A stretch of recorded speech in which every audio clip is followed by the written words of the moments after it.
Hello everyone, welcome to my channel W D novel world 2.0। तो friends, आज की कहानी का नाम है किलर एक्स और यह भी एक नई कहानी है। Story info. अयान रहेजा जो दिल्ली के एक इंजीनियरिंग कॉलेज का छात्र है, वो छुट्टियों में अपने घर मुंबई आया है। एक दिन उसके पूरे परिवार की एक बॉम्ब ब्लास्ट में मौत हो जाती है। अयान को पता चलता है कि ये बॉम्ब ब्लास्ट एक साजिश थी जिसका शिकार बना था अयान का परिवार। अयान इस बॉम्ब ब्लास्ट के छानबीन में अयान को ऐसे राजों पता चलता जो उसे इस दुनिया का सबसे बड़ा और आधुनिक किलर बनने पर मजबूर हो जाता है। खौफ बढ़ने की वजह से वो पूरी दुनिया में किलर एक्स के नाम से मशहूर हो जाता है। क्यों मारा गया था अयान का परिवार और किसकी थी ये साजिश? कैसे राज पता चले अयान को जिसने उसे मजबूर कर दिया किलर बनने के लिए? किस टेक्नोलॉजी का इस्तेमाल किया अयान ने किलर एक्स बनने के लिए? कब तक बचेगा किलर एक्स दुनिया की खुफिया एजेंसी और अंडरवर्ल्ड से? जानने के लिए पढ़िए किलर एक्स सिर्फ हमारे channel W D novel world 2.0 पर। धन्यवाद। Folded hands, folded hands. CH21 Jafar का कुत्ता। अखिलेश जैसे ही उस रिपोर्ट को पढ़ता है तो उसके पैरों तले जमीन खिसक जाती है और रिपोर्ट उसके हाथ से नीचे गिर जाता है और उसका शरीर कांपने लगता है।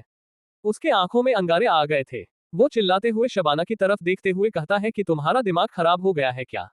तुम हम सबों को जिंदा नहीं देखना चाहती हो क्या? शबाना भी इस बार अखिलेश की बातों को सुनकर और उसका ये रूप देखकर डर गई थी। शबाना अपने आप को संभालते हुए अखिलेश को कहती है कि आप ऐसा क्यों बोल रहे हैं सर? अखिलेश अपने आप को शांत करने की कोशिश करते हुए कहता है कि तुम जो बोल रही हो वो नामुमकिन है। शबाना कहती है कि आपको बस इन 5 लोगों को गिरफ्तार करने का ऑर्डर देना है तो आप इतना ओवर रिएक्ट क्यों कर रहे हैं? अखिलेश फिर से एक बार गुस्से में आ जाता है और कहता है कि मैं ओवर रिएक्ट कर रहा हूँ। बेवकूफ लड़की, ये 5 लोग जाफर भाई का आदमी है।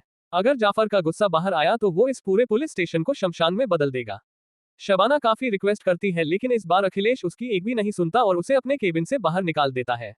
अखिलेश शबाना के कैरेक्टर से वाकिफ था, इसलिए वो थोड़ी देर तक सोचता है और डिसाइड करता है कि वो शबाना को इस केस से ही हटा देगा। अखिलेश को उसी वक्त पता चलता है कि मलार के पास एक बैंक को लूट लिया गया है। अखिलेश को इसी मौके की तलाश थी ताकि वो शबाना को अक्षय के मर्डर के केस से हटा सके।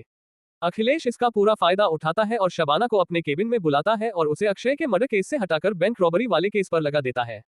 शबाना चाहकर भी कुछ नहीं कर सकती थी क्योंकि आखिरकार अखिलेश रावत उसका सीनियर ऑफिसर था।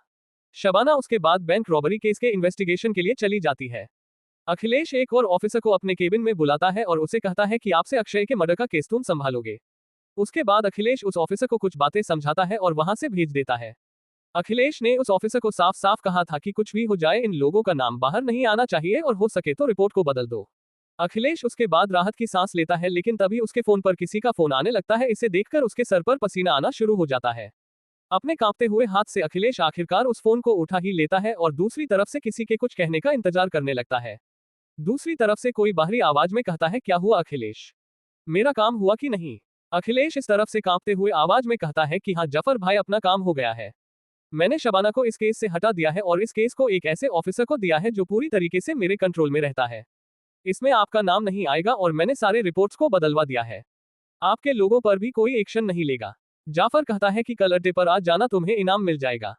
अखिलेश हाँ कहता है और फोन काटने ही वाला होता है कि जाफर दूसरी तरफ से कहता है कि तुझे याद है न कि तू मेरा क्या है? अखिलेश कहता है कि मैं आपके टुकड़ों पर पलने वाला एक कुत्ता हूँ। जाफर हंसते हुए कहता है कि हाँ, ये बात अगर तू भूला कि तू जाफर का कुत्ता है तो मैं तेरे पूरे खानदान को खत्म कर दूंगा। अखिलेश हाँ कहता है और फोन कट कर देता है। अखिलेश अब काफी शांत हो गया था और उसे इस बात की खुशी थी कि उसे इनाम भी मिलने वाला था। अखिलेश को जाफर हर महीने इतना पैसा देता था जितना उसकी 6 महीने की सैलरी थी। अखिलेश की तो ऐसी थी लेकिन उसे एक बात हमेशा खटकती थी कि जाफर उसे कुत्ता मानता था। जब भी जाफर उसे ये कहता था कि वो जाफर का कुत्ता है तो अखिलेश हमेशा अपने गुस्से को पीकर खामोश रह जाता था। अखिलेश को जाफर की पूरी पलटन कुत्ता कहकर ही बुलाती थी। अखिलेश को तो ऐसा लगता था कि वो इंसान ही नहीं है। अखिलेश ने अपने मन में ठान लिया था कि एक दिन वो वक्त जरूर आएगा जब अखिलेश उससे अपने सारे हिसाब चुकता कर लेगा। बस वो उसी दिन के इंतजार में कई सालों से बैठा हुआ था। दूसरी तरफ जैसे ही जाफर अखिलेश का फोन कट करता है तो एक आदमी उसके तरफ दौड़ते हुए चला आता है और कहता है कि मैंने अजय रहेजा के बेटे अयान रहेजा का पता लगा लिया है। उसका नाम अयान रहेजा है। जाफर उसकी तरफ देखते हुए कहता है कि जमाल, अपनी पलटन को लेके जाओ और उसे भी उसके परिवार से पास जन्नत में पहुंचा दो। जमाल कहता है कि उसे मारना बेकार है। जाफर उसकी तरफ देखते हुए कहता है कि तुम्हारे कहने का क्या मतलब है जमाल? जमाल कहता है कि अयान रहेजा का उसके बिजनेस से कोई लेना देना ही नहीं है। उसके कंपनी के ऑफिस से पता चला कि उसके कंपनी के बड़े बड़े पोस्ट पर बैठे हुए लोग भी उसके बारे में कुछ नहीं जानते हैं। यहाँ तक कि वो लोग ये तक नहीं जानते हैं कि अयान रहेजा दिखता कैसा है। जाफर कहता है को तुम कैसे कह सकते हो कि उसका उसके बिजनेस से कोई लेना देना नहीं था? वो कभी बाहर नहीं आया लेकिन शायद बिजनेस से जुड़ा हुआ ही। जमाल हंसते हुए कहता है कि अगर उसे पता होता कि उसके बिजनेस में क्या चल रहा था तो उसे ये तो पता होता कि उसके बाप ने कितना बैंक से कितना लोन लिया था। To be continued. CH22 सबूतों का भंवर। जाफर जमाल की बातों से कन्विंस्ड नजर आ रहा था। उसके बाद जाफर जमाल से पूछता है कि तुम सही तो बोल रहे हो ना कि उस बच्चे का कोई लेना देना नहीं है उसकी कंपनी से। जमाल कहता है कि अगर आपको शक हो तो आप पता कर लीजिए। जाफर उसके बाद किसी को फोन लगाता है और कुछ वक्त बाद कोई फोन उठाता है और जाफर उसे जमाल की कही हुई सारी बातें समझाता है। दूसरी तरफ वो आदमी अपने पास किसी आदमी से कुछ पूछता है और कहता है कि जाफर भाई आप इसे छोड़ दीजिए, भाई जमाल सही कह रहा है। जाफर उस आदमी से पूछता है कि तुम श्योर तो हो ना, अगर आगे चल के उससे कोई खतरा हुआ तो तुम मुझे दोष नहीं दोगे। दूसरी तरफ से वो आदमी कहता है कि मैंने भी पूरी छानबीन कर ली है और वो लड़का अयान रहेजा बेकार है और उसे मारकर बेमतलब के अपने अपराधों को बढ़ाने की जरूरत नहीं है। जाफर भी उसकी बात मान लेता है और अयान को कुछ नहीं करने का आदेश दे देता है। दूसरी तरफ अयान भी अब अपनी बेताबी को रोकने में नाकाम था।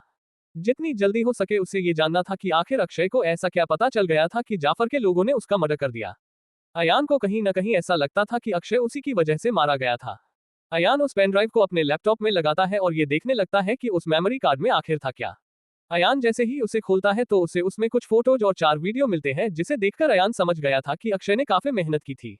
अयान सबसे पहले उन फोटोज को देखने लगता है जो उसके पिता के कुछ लोगों के साथ थे।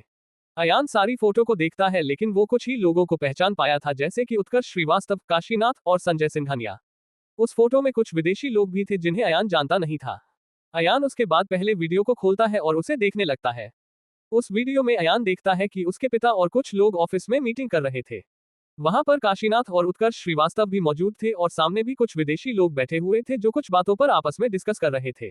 अयान के पिता अजय रहेजा उनमें से एक को इंग्लिश में कहते हैं कि हमारी बनाई गई एंटीबायोटिक दवा पहली ऐसे एंटीबायोटिक दवा है जो इंसान के शरीर को कोई नुकसान नहीं पहुंचाता। हम इसे मास लेवल तक प्रोड्यूस करना चाहते हैं जिससे हमें अपने बिजनेस में बहुत बड़ा फायदा होने वाला है। जैसे ही हमारी कंपनी इस प्रोडक्ट को बाजार में उतारेगी बाकी सारे एंटीबायोटिक दवाएं पीछे छूट जाएगी। उन लोगों में से एक अपनी भाषा में कहता है कि हम आपके कंपनी के साथ कॉन्ट्रैक्ट साइन कर सकते हैं और आपको कच्चे माल सबसे कम दाम पर देंगे लेकिन हमें इस प्रोजेक्ट के प्रॉफिट में से 50% की हिस्सेदारी चाहिए। काशीनाथ कहते हैं कि अगर हम आपको 50% की हिस्सेदारी दे देंगे तो हमारी कंपनी घाटे में चली जाएगी। वो आदमी कहता है कि तो आप हमें कितने की हिस्सेदारी देंगे। उत्कर्ष श्रीवास्तव कुछ कहने ही वाला होता है लेकिन अजय रहेजा उन्हें रोक देते हैं और कहते हैं कि मैं आपको 30% की हिस्सेदारी दे सकता हूँ। वो आदमी अपने लोगों से बातचीत करता है और 40% पर आकर अटक जाता है। काफी मिन्नतें करने के बाद उन विदेशी लोगों से 35% पर डील फाइनल हो जाता है और वो वहां से चले जाते हैं। तभी काशीनाथ कहते हैं कि अगर इस बात का पता संजय सिंघानिया को लग गया तो इसका क्या असर होगा ये तो आप जानते ही है। अजय रहेजा कहते हैं कि संजय सिंघानिया हमें दुगने दाम पर कच्चे माल की सप्लाई देता था और ये हमें सिर्फ आधे दाम में देंगे और वो भी अच्छे क्वालिटी के। काशीनाथ कहते हैं कि अगर संजय सिंघानिया ने कोई दबाव बनाया तो हम क्या करेंगे। अजय रहेजा कहते हैं कि वो सब मैं संभाल लूंगा क्योंकि इस प्रोजेक्ट में उसके भी आधे पैसे लगे हैं और उसे सिर्फ प्रॉफिट से मतलब है। काशीनाथ और उत्कर्ष श्रीवास्तव दोनों इस बात से एग्री हो जाते हैं और वहां से चले जाते हैं। इसके बाद वो वीडियो खत्म हो जाता है। अयान को ये समझ ही नहीं पाया था कि अक्षय के इस वीडियो का मतलब क्या है। अयान बाकी की बातों को समझने के लिए दूसरे वीडियो को शुरू कर देता है। दूसरे वीडियो में काफी सारे लोग एक क्लब में बैठे हुए थे। हर तरफ लड़कियां नाच रही थी। कुछ लोग वहां एक कोने में बैठे थे और कुछ बातचीत करते नजर आ रहे थे। उनमें से सिर्फ 2 ही आदमी थे जिन्हें अयान पहचान रहा था। उनमें से एक था संजय सिंघानिया और दूसरा था उत्कर्ष श्रीवास्तव। अयान समझ गया था कि किसी ने इस वीडियो को काफी सावधानी से रिकॉर्ड किया था। जिस किसी ने भी इन वीडियो को शूट किया था वो कोई कमाल का स्पाई रहा होगा। अयान समझ गया था कि अक्षय उसके पर छोटी ई वार के लिए हमेशा वफादार था। उस वीडियो को अयान आगे देखना शुरू करता है। संजय सिंघानिया अपने सामने बैठे एक बूढ़े आदमी को कहता है कि वसीम भाई आजाद भाई कब आएंगे। वसीम कहता है कि वो अपनी नई गर्लफ्रेंड को पिकअप करने गए हैं। संजय सिंघानिया कहता है कि इस उम्र में भी आजाद भाई नई गर्लफ्रेंड बना रहे हैं। वसीम कहता है कि क्या बात कर रहे हो संजय भाई, आजाद भाई अभी तो सिर्फ 30-35 के ही है और यही तो उम्र है नई गर्लफ्रेंड्स बनाने का। इसके बाद वहां मौजूद सारे लोग हंसने लगते हैं। तभी उस वक्त क्लब का दरवाजा खुलता है और एक आदमी एक खूबसूरत लड़की के कमर में हाथ डालकर अंदर आने लगता है। वसीम दरवाजे की तरफ इशारा करते हुए कहता है कि देखो आजाद भाई आ गए। सारे लोग उधर ही देखने लगते हैं। अयान आजाद के पास खड़ी लड़की को जैसे ही देखता है तो शौक की वजह से उसका दिमाग ही काम करना बंद कर देता है। To be continued. CH23 Abul Azad की गर्लफ्रेंड। अयान ने जैसे ही अबुल आजाद के गर्लफ्रेंड को देखा उसके तो होश ही उड़ गए। अबुल आजाद अपनी गर्लफ्रेंड को लेकर उन लोगों के पास आ जाता है और उनके बगल के सोफे पर बैठ जाता है। अपनी गर्लफ्रेंड की तरफ इशारा करते हुए कहता है कि यह है मेरी नई और अब तक की सबसे हॉट गर्लफ्रेंड शबाना रऊफ। अयान ये नाम सुनकर होश में आ जाता है और वीडियो पर कॉन्सेंट्रेट करने लगता है। शबाना ने आज काफी सेक्सी ड्रेस पहन रखी थी जिसकी वजह से वो काफी सुंदर लग रही थी। सारे लोग उसे देखने लगते हैं और देखते ही रह जाते हैं। ऐसा लग रहा था जैसे उन्होंने कभी कोई लड़की देखी ही नहीं थी। उन लोगों के शबाना को लगातार देखे जाने की वजह से अबुल आजाद एक चुटकी बजाता है और सारे लोग फिर से उसके तरफ देखने लगते हैं। अबुल आजाद वसीम की तरफ इशारा करते हुए कहता है कि यह है हमारी गैंग के करता धरता वसीम अंसारी। उसके बाद शबाना वसीम अंसारी से हाथ मिलाती है। उसके बाद अबुल आजाद संजय सिंघानिया की तरफ इशारा करता है और कहता है कि यह है संजय सिंघानिया हमारे गैंग के एटीएम और मुंबई के सबसे अमीर लोगों में से एक। शबाना संजय सिंघानिया सभी हाथ मिलाती है और संजय सिंघानिया कहता है माय प्लेजर। उसके बाद अबुल आजाद उठकर उत्कर्ष श्रीवास्तव की तरफ चला जाता है और कहता है कि यह है उत्कर्ष श्रीवास्तव। ये सैलरी तो दूसरी कंपनी से लेते हैं लेकिन काम हमारा करते हैं। उसके बाद शबाना उससे भी हाथ मिलाती है। उत्कर्ष श्रीवास्तव शबाना को देखते हुए अबुल आजाद से पूछता है कि आपको ऐसी खूबसूरत बला मिली कहाँ। अबुल आजाद हंसते हुए कहता है कि यह मुझे एक गैंग वार के दौरान दिखी थी और इसे देखते ही मेरा दिल बाग बाग हो गया। शबाना को एक नौकरी की जरूरत थी और मुझे इसकी जरूरत थी, इसलिए मैंने इसे पुलिस में भर्ती करवा दिया ताकि हमारा भी काम चल जाए।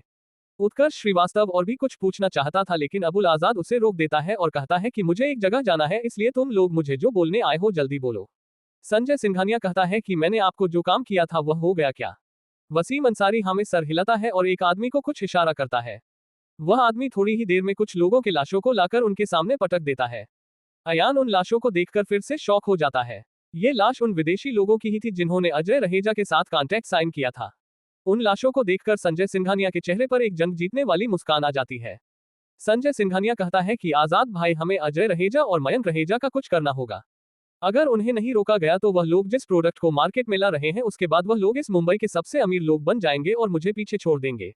इससे आपके बिजनेस पर भी काफी असर होगा आजाद भाई। अबुल आजाद को इन चीजों के बारे में पहले से ही पता था। अबुल आजाद कहता है कि अगर तुम्हारे पास बिना खून खराबे वाला कोई आइडिया है तो मुझे बताओ। इससे पहले कि संजय सिंघानिया कुछ बोल पाता, उत्कर्ष श्रीवास्तव कहता है कि मैं तो कहूंगा कि दोनों को खत्म कर दीजिए। अयान तो उत्कर्ष श्रीवास्तव की ऐसी बात सुनकर अपना सुध बुध खो बैठा था। उत्कर्ष श्रीवास्तव उसके पापा के सबसे अच्छे दोस्तों में से एक था। अयान तो कभी सोच भी नहीं सकता था कि उत्कर्ष श्रीवास्तव के मन में ये सब चल रहा था और उसके पापा को कुछ खबर ही नहीं थी। अयान समझ गया था कि उसके परिवार को मरवाने के बीच है उत्कर्ष श्रीवास्तव का भी हाथ है। उत्कर्ष श्रीवास्तव के मुंह से ऐसी बात सुनकर संजय सिंघानिया उसे चुप करवा देता है और कहता है कि वह लोग मुंबई के सबसे बड़े लोगों में से एक है, उन्हें मारना इतना भी आसान नहीं है। अगर उन्हें मरवा भी दिया तो यह एक बहुत बड़ा इश्यू बन जाएगा। तुम कुछ अच्छा बोल नहीं सकते हो तो अपने मन को बंद रखो। उसके बाद उत्कर्ष श्रीवास्तव चुप हो जाता है और संजय सिंघानिया अपने बात को आगे बढ़ाता है। संजय सिंघानिया कहता है कि वह लोग जिस प्रोडक्ट को लॉन्च करने वाले हैं उस प्रोडक्ट को अगर हमारी कंपनी बाजार में उतारे तो हमारी कंपनी के शेयर में एक बहुत बड़ा उछाल आएगा और उनकी कंपनी हमसे पीछे ही रह जाएगी और आपके बिजनेस में कोई इफेक्ट नहीं पड़ेगा। अबुल आजाद भी संजय सिंघानिया की बात को सुनकर खुश हो गया था और कहता है कि मैं कल ही अजय रहेजा और मयंक रहेजा से मीटिंग फिक्स करता हूँ। उसके बाद अबुल आजाद शबाना को लेकर वहां से चला जाता है। सारे लोग अबुल आजाद को तब तक देखते हैं जब तक वो उनके आंखों से ओझल नहीं हो गया। आजाद की जाने के बाद उत्कर्ष श्रीवास्तव संजय सिंघानिया को देखते हुए कहता है कि जय भाई, यह आपने क्या किया। जितनी जल्दी हो सके हमें रहेजा फैमिली को खत्म कर देना चाहिए। उन लोगों ने अपने बिजनेस को महाराष्ट्र से बाहर भी फैला दिया है।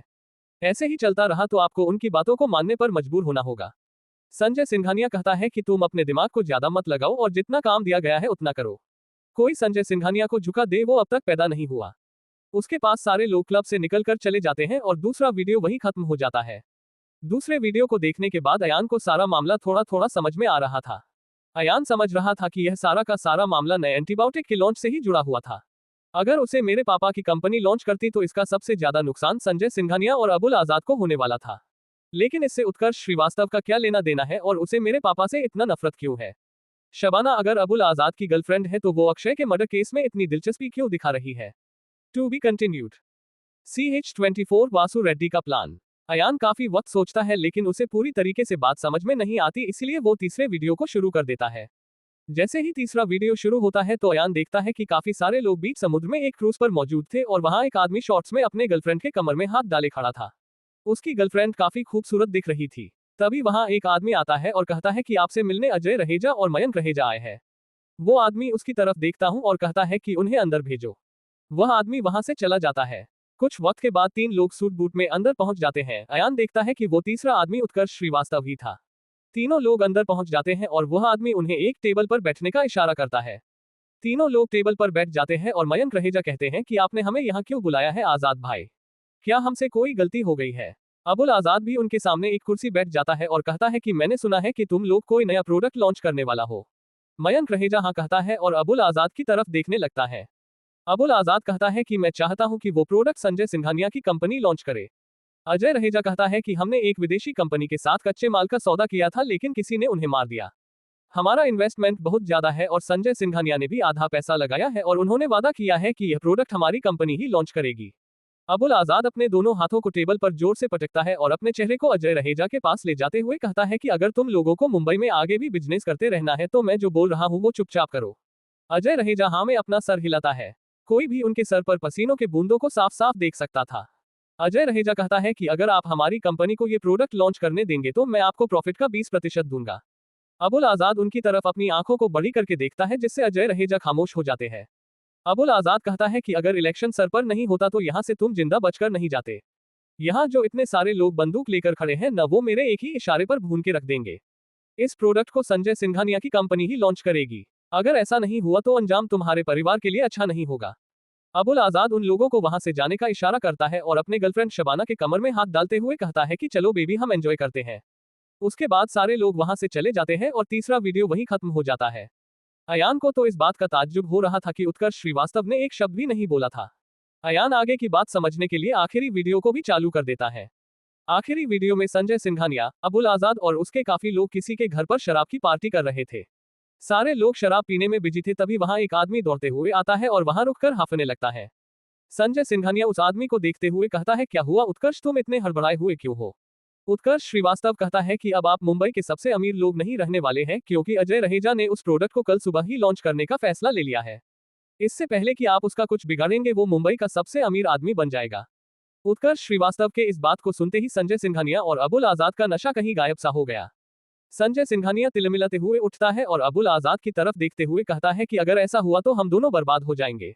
अबुल आजाद भी कहता है कि मैंने उन्हें सख्त हिदायत दी थी कि वो लोग भूल कर भी ऐसी कोई गलती नहीं करे वरना इसका खामियाजा उन्हें भुगतना होगा। फिर भी उन लोगों ने ऐसा कोई कदम उठाया है। लगता है कि उनके में अबुल आजाद का डर खत्म हो गया है। अबुल आजाद चिल्लाते हुए कहता है कि इसका खामियाजा उन्हें आज ही चुकाना होगा और अपने हाथ में मौजूद ग्लास को नीचे पटक कर चूर चूर कर देता है। अबुल आजाद अपने लोगों के साथ वहां से निकलने ही वाला था कि किसी के आवाज को सुनकर रुक जाता है। एक 65-70 साल का बुढ़ा अपने कमरे से बाहर निकलता है और अबुल आजाद को रुकने के लिए कहता है। यह कोई और नहीं बल्कि वासु रेड्डी था जिसने उनकी सारी बातों को सुन लिया था। वासु रेड्डी अबुल आजाद को रोकने के बाद उससे कहता है कि यह वक्त जोश से काम लेने का नहीं बल्कि होश से काम लेने का है। अबुल आजाद कहता है कि आपका मतलब क्या है वासु भाई। वासु रेड्डी कहता है कि इलेक्शन सर पर है और फिलहाल कोई कत्लेआम नहीं चाहिए। संजय सिंघानिया कहता है कि अगर हम इलेक्शन का इंतजार करेंगे तो वो लोग काफी शक्तिशाली हो जाएंगे और हम उन्हें छू भी नहीं पाएंगे। वासु रेड्डी कहता है कि अगर इस वक्त मुंबई में कोई आतंकवादी हमला होता है तो सरकार मेरी ही पार्टी की आएगी और मैं मिनिस्टर बन जाऊंगा। अबुल आजाद कहता है कि आतंकवादी हमले से आपका क्या मतलब है और अभी हम आतंकवादियों को रातों रात कहां से लाएंगे। अबुल आजाद की बात सुनकर वासु रेड्डी कहता है कि तुम्हारे जैसे गुंडे और मेरे जैसे पॉलिटिशियन में एक ही चीज अलग है। तुम गुंडे लोग सारे काम जोश में आकर करते हो और मेरे जैसे पॉलिटिशियन होश में करते हैं। मेरे इस प्लान से तुम्हारे दुश्मन भी खत्म हो जाएंगे और मेरा काम भी हो जाएगा। To be continued. CH-25 कातिलों की पहचान। वासु रेड्डी के प्लान को सुनने के लिए अबुल आजाद और संजय सिंघानिया दोनों फिर से अपनी जगह पर बैठ जाते हैं। वासु रेड्डी कहता है कि अगर हम रहेजा फैमिली को बम से उड़ा दे और उसे आतंकवादी हमला करार दे दे तो तुम्हारा भी काम हो जाएगा और मेरा भी काम हो जाएगा। संजय सिंघानिया उस वक्त तक सोचता है लेकिन अबुल आजाद वासु रेड्डी की बातों को समझ गया था। इससे पहले कि अबुल आजाद कुछ बोल पाता उत्कर्ष श्रीवास्तव बोलता है कि रहेजा फैमिली ने अपनी सिक्योरिटी दोगुनी कर दी है और कोई भी उन्हें नहीं छू सकता है। उत्कर्ष श्रीवास्तव की बात सुनकर वासु कहता है कि अगर यह सही बोल रहा है तो हमारा प्लान सही नहीं जाएगा। संजय सिंघानिया कहता है कि कुछ भी हो जाए कल सुबह होने से पहले हमें रहेजा फैमिली को खत्म करना ही होगा। तभी उत्कर्ष श्रीवास्तव कहता है एक रास्ता है जिससे हम उन्हें बॉम्ब ब्लास्ट के जरिए मरवा सकते हैं। उसके बाद सारे लोग उत्कर्ष श्रीवास्तव के आगे बोलने का इंतजार करने लगते हैं। उत्कर्ष श्रीवास्तव कहता है कि उनका आज का शेड्यूल है कि वह लोग मुंबई के सबसे बड़े होटल में आज रात डिनर करने वाले हैं। वो लोग जब भी डिनर के लिए जाते हैं तो अपने सिक्योरिटी को पीछे छोड़ देते हैं। वह जगह बिल्कुल सही है उन्हें मरवाने के लिए। संजय सिंघानिया उत्कर्ष श्रीवास्तव को देखते हुए कहता है कि आज पहली बार तुम्हारी बातें मुझे पसंद आई है। उसके बाद आखिरी वीडियो भी खत्म हो जाता है और अयान को काफी सारी बातें क्लियर हो जाती है। अयान उसके बाद एक डायरी निकालता है और उस पर सारे लोगों के नाम लिख देता है जिनके बारे में उसे पता चला था। वो नाम थे शबाना रऊफ, अबुल आजाद, संजय सिंघानिया, वासु रेड्डी, उत्कर्ष श्रीवास्तव, वसीम अंसारी और जाफर। अयान ने सोच लिया था कि इन सब लोगों के जरिए वो बाकी के गुत्थी को सुलझा सकता था। अयान अगले दिन तक इसी सोच में पड़ा रहा और उसने एक शॉर्ट स्टोरी बना डाली। इस स्टोरी के मुताबिक उसकी कंपनी ने एक नई एंटीबायोटिक दवा बनाई थी जिसका प्रोडक्शन बढ़ाने के लिए एक विदेशी कंपनी से कॉन्ट्रैक्ट साइन किया था, जिससे संजय सिंघानिया को घाटा होने वाला था, तो उसने वसीम अंसारी के मदद से उन लोगों को मार दिया। अबुल आजाद ने मेरे पापा को बुलाया और उन्हें प्रोडक्ट संजय सिंघानिया के कंपनी के द्वारा लॉन्च करने को कहा। मेरे पापा के हजारों करोड़ के ऑफर को उसने आसानी से ठुकरा दिया। इसका मतलब कि उसकी कमाई संजय सिंघानिया के जरिए काफी ज्यादा होती है, जिसके सामने हजारों करोड़ कुछ नहीं है। उनकी बात को न मानने की वजह से उन्होंने मेरी फैमिली को टारगेट किया। वासु रेड्डी जैसे पॉलिटिशियन का सहारा लेकर उस होटल में बॉम्ब ब्लास्ट करके मेरे पूरे फैमिली को खत्म कर दिया। उन लोगों का तो समझ में आता है, लेकिन उत्कर्ष श्रीवास्तव का इससे क्या लेना देना है? वो मेरी फैमिली को क्यों मरवाना चाहता था? उसका मेरी फैमिली से क्या दुश्मनी था? उसके बातों से ऐसा लग रहा था कि उसकी मेरी फैमिली से काफी गहरी दुश्मनी थी। आज तक मुझे, मेरे पापा और मेरे चाचा को उसके षड्यंत्रों के बारे में पता कैसे नहीं चला? वह साला काफी शातिर आदमी है। अयान सोचता है कि इन 7 आदमी में से किसी एक को पकड़ लूं तो शायद बाकी के राजों का पर्दाफाश हो जाए। अयान डिसाइड करता है कि कॉलेज में वापस जाने से पहले वो इस बात का पता लगा ही लेगा कि आखिर बॉम्ब ब्लास्ट किया किसने और उत्कर्ष श्रीवास्तव का इन सबसे क्या लेना देना है। अयान अगले 15 दिनों तक उन 7 लोगों का पीछा करता है और कुछ नतीजों पर पहुंच जाता है। अयान के मुताबिक वासु रेड्डी और संजय सिंघानिया को छूना भी नामुमकिन था। शबाना रऊफ पुलिस वाली थी, जिसकी वजह से उसे पकड़ना बेवकूफी होगी। अबुल आजाद, वसीम अंसारी और जाफर गैंगस्टर्स थे जहां तक अयान चाहकर भी नहीं पहुंच सकता था। अब एक ही बचता है, उत्कर्ष श्रीवास्तव। उत्कर्ष श्रीवास्तव के पास संजय सिंघानिया और वासु रेड्डी जैसी सिक्योरिटी नहीं थी और अबुल आजाद के लोगों जैसा गुंडों की सिक्योरिटी भी नहीं थी। कंपनी में उसकी पोस्ट अच्छी थी, लेकिन घर के अंदर कोई सिक्योरिटी नहीं रखता था। अयान ने उसे ही अपना टारगेट बना लिया था। 3 दिन बाद अयान अपने कॉलेज के लिए निकलने वाला था। इससे पहले वो सारे बातों का पता लगा लेना चाहता था। अयान के मुताबिक उत्कर्ष श्रीवास्तव उसका आसान शिकार था। उत्कर्ष श्रीवास्तव अपने बंगला पर आधी रात को आ जाता था। उसकी अब तक शादी नहीं हुई थी, इसलिए उसके बंगला पर कोई भी नहीं रहता था। अयान ने सोच लिया था कि आधी रात के पहले वो उत्कर्ष श्रीवास्तव के घर में घुस जाएगा और उससे सारे सवालों के जवाब मांगेगा।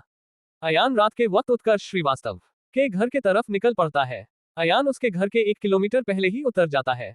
अयान अपने आसपास काफी सारे सीसीटीवी कैमरे को देख पा रहा था, इसीलिए वो उसके घर से पहले ही उतर गया था। अयान अपने फोन को निकलता है और एक सॉफ्टवेयर को एक्टिव कर देता है। दूसरी तरफ ट्रैफिक पुलिस के सीसीटीवी कैमरे अचानक काम करना बंद कर देते हैं, जिसकी वजह से उनके हेडक्वार्टर में अफरा तफरी मच जाती है और सारे लोग उसके बारे में ढूंढना शुरू कर देते हैं। वो लोग देखते हैं कि एक कैमरा ठीक हो रहा तो दूसरा काम करना बंद कर दे रहा था। ये सब लगभग आधे घंटे तक चलता है और उसके बाद ठीक हो जाता है। वहां मौजूद एक आदमी कहता है कि शायद कोई बगा गया था, लेकिन अब सब ठीक है। उसके बाद सारे लोग अपने अपने काम में जुट जाते हैं। ये सब अयान के सॉफ्टवेयर की वजह से ही हुआ था। अयान का सॉफ्टवेयर अपने आसपास मौजूद सारे कैमरों को स्कैन करके उसके कंट्रोलर सिस्टम में बग भेज देता है और कैमरे को डीएक्टिवेट कर देता है। अयान इस सॉफ्टवेयर की मदद से अपने आप को सेफली उत्कर्ष के घर के पास पहुंच जाता है। To be continued. CH-26 उत्कर्ष की किडनैपिंग। अयान उत्कर्ष श्रीवास्तव के घर के बाहर पहुंच जाता है और देखता है कि उसके घर में ताला लगा हुआ है। अयान पीछे के एक खिड़की जो खुला हुआ था उससे उत्कर्ष के घर के अंदर दाखिल हो जाता है। अयान ने इस बात का खास ध्यान रखा था कि आसपास के लोग उसे नहीं देखे। अयान घर के अंदर एक सुरक्षित कोने में घुसकर छिप जाता है। आधी रात को उत्कर्ष श्रीवास्तव अपने घर में पहुंचता है और अयान उसे देखकर शॉक हो जाता है। उत्कर्ष अपने साथ एक बहुत ही खूबसूरत लड़की को लाया था। उत्कर्ष उस लड़की को अपने कंपनी में नौकरी देने के बहाने लाया था। उत्कर्ष के इस हरकत से आज अयान का प्लान फेल होने वाला था। अयान को अगर मुंबई में और रुकना होता है तो वह फिर कभी आ सकता था, लेकिन उसे कल ही कॉलेज के लिए निकल जाना था, इसलिए वह आज ही उत्कर्ष श्रीवास्तव से सारे राज उगलवा लेना चाहता था। अयान कोई प्लान सोच ही रहा था कि वह देखता है कि दोनों लोग अंदर आते हैं, शराब पीना शुरू कर देते हैं। उत्कर्ष श्रीवास्तव उस लड़की को नौकरी के बारे में डिस्कस करने के लिए यहाँ बुलाया था, लेकिन उसका प्लान उसे शराब पिलाकर उसके साथ जबरदस्ती करने का था। अयान देखता है कि कुछ देर के बाद वो लड़की पूरी तरीके से नशे में धुत हो गई थी। उत्कर्ष श्रीवास्तव उस लड़की को अपने साथ बहला फुसलाकर बेडरूम की तरफ बढ़ने लगा था। अयान देखता है कि इससे बेहतर मौका नहीं मिलेगा उत्कर्ष को पकड़ने का। अयान उस जगह से बाहर निकलता है और सामने पड़ी हुई एक गुलदस्ते को उठा लेता है और धीमे पैरों से उत्कर्ष श्रीवास्तव की तरफ बढ़ने लगता है। उत्कर्ष श्रीवास्तव तो उस लड़की के नशे में चूर था, जिसकी वजह से वापस ध्यान देना ही भूल गया था। अयान उत्कर्ष श्रीवास्तव के पीछे जाकर खराब हो जाता है। तब उत्कर्ष श्रीवास्तव को ऐसा लगता है कि कोई उसके पीछे खड़ा है। उत्कर्ष श्रीवास्तव जैसे ही पीछे मुड़ने के लिए घूमता है, अयान उसके सर पर उस गुलदस्ते को फोड़ देता है, जिसकी वजह से उत्कर्ष श्रीवास्तव वहीं बेहोश हो जाता है। अयान सबसे पहले उस लड़की को उत्कर्ष श्रीवास्तव के बेडरूम में ले जाता है और उसके स्कार्फ से उसके आंखों को ढक देता है और वहीं पड़ी हुई एक हेडफोन को उसके कानों में लगा देता है। वह लड़की हद से ज्यादा नशे में चूर हो गई थी, जिसकी वजह से वह हिल भी नहीं पा रही थी।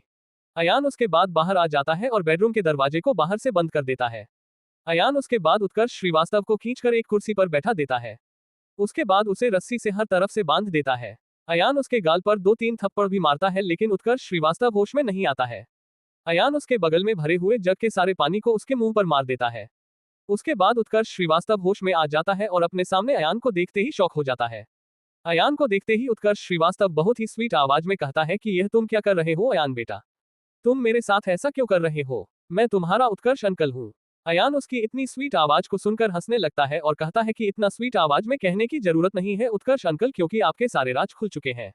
उत्कर्ष श्रीवास्तव अयानक बातों को सुनकर अपने मुंह पर कुछ ना जाने वाले एक्सप्रेशंस को लाकर कहता है कि तुम किस राज का बात कर रहे हो अयान बेटा?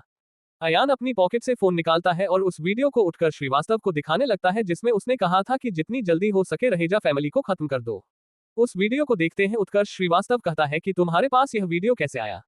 इस बात को उसने थोड़ा चिल्लाकर कहा था। अयान उसके बर्ताव में आए हुए चेंज को देखकर मन ही मन हंसने लगता है। उत्कर्ष श्रीवास्तव कहता है कि यह वीडियो तो अक्षय के पास था जिसे हमने मरवा दिया। अयान कहता है कि हाँ उत्कर्ष अंकल, ये वीडियो अक्षय के पास ही था और मैंने उसके मरने के बाद इसे हासिल कर लिया। अगर यह वीडियो मैंने हाथ नहीं लगता तो आपकी सच्चाई मुझे पता कैसे चलती? अब आप ही बताओ ये सही हुआ ना उत्कर्ष अंकल? उत्कर्ष श्रीवास्तव अयान की बातों को सुनकर कहता है कि तुम जानते नहीं हो कि तुमने किसे किडनैप किया है। मेरा नाम उत्कर्ष श्रीवास्तव है और मैं संजय सिंघानिया के लिए काम करता हूँ। मैं अबुल आजाद का खास दोस्त हूँ, मेरे एक ही कॉल पर वह अपनी पूरी पलटन लेकर यहाँ आ जाएगा। अयान हंसते हुए कहता है कि आपको ऐसा क्यों लगता है कि आपकी अभी ऐसी हालत है कि अब आप किसी को फोन कर सकते हैं? अयान ने उत्कर्ष श्रीवास्तव को इतना बांध दिया था जिसकी वजह से उत्कर्ष श्रीवास्तव हिल भी नहीं पा रहा था। अयान उत्कर्ष श्रीवास्तव को कहता है कि अगर आप सही सलामत रहना चाहते हैं तो मुझे आप चुपचाप सारे राज बता दीजिए। उत्कर्ष श्रीवास्तव कहता है कि किस तरीके के राज तुम मुझसे जानना चाहते हो?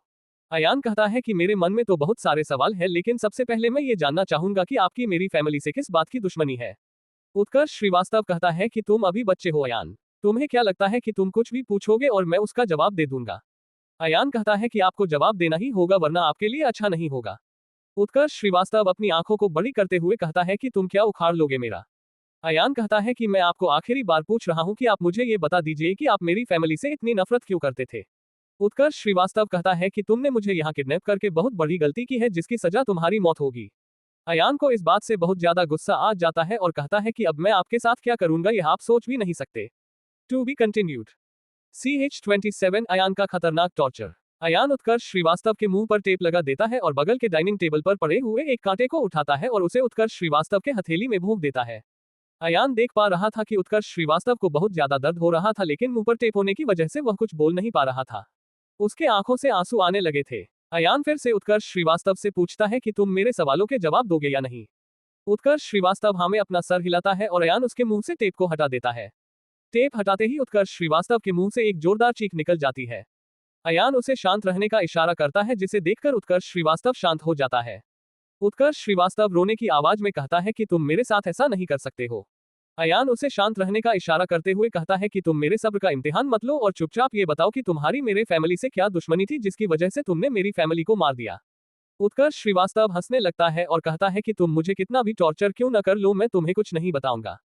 जैसे ही मैं यहाँ से बाहर निकल जाऊंगा तो तुम्हारे टुकड़े टुकड़े करके तुम्हें समुद्र में फेंकवा दूंगा। अयान कहता है कि फिलहाल तुम्हारी ऐसी हालत नहीं है कि तुम मुझे समुद्र में फेंकवा सको। अयान एक और कांटा उठाता है और उत्कर्ष श्रीवास्तव के दूसरे हथेली में भोंक देता है। इस बार उत्कर्ष श्रीवास्तव के मुंह से कोई चीख नहीं निकली थी, उल्टा वह तो हंसने लगा था। अयान को गुस्सा आने लगा था जिसकी वजह से वो दो और कांटा उठाता है, उसके दोनों जांघों में भोंक देता है। इस बार गुटखा श्रीवास्तव के मुंह से खतरनाक चीख निकली थी। उत्कर्ष श्रीवास्तव दर्द भरी आवाज में कहता है, तुम मेरे साथ कुछ भी कर लो लेकिन मैं संजय सिंघानिया से गद्दारी नहीं करूंगा।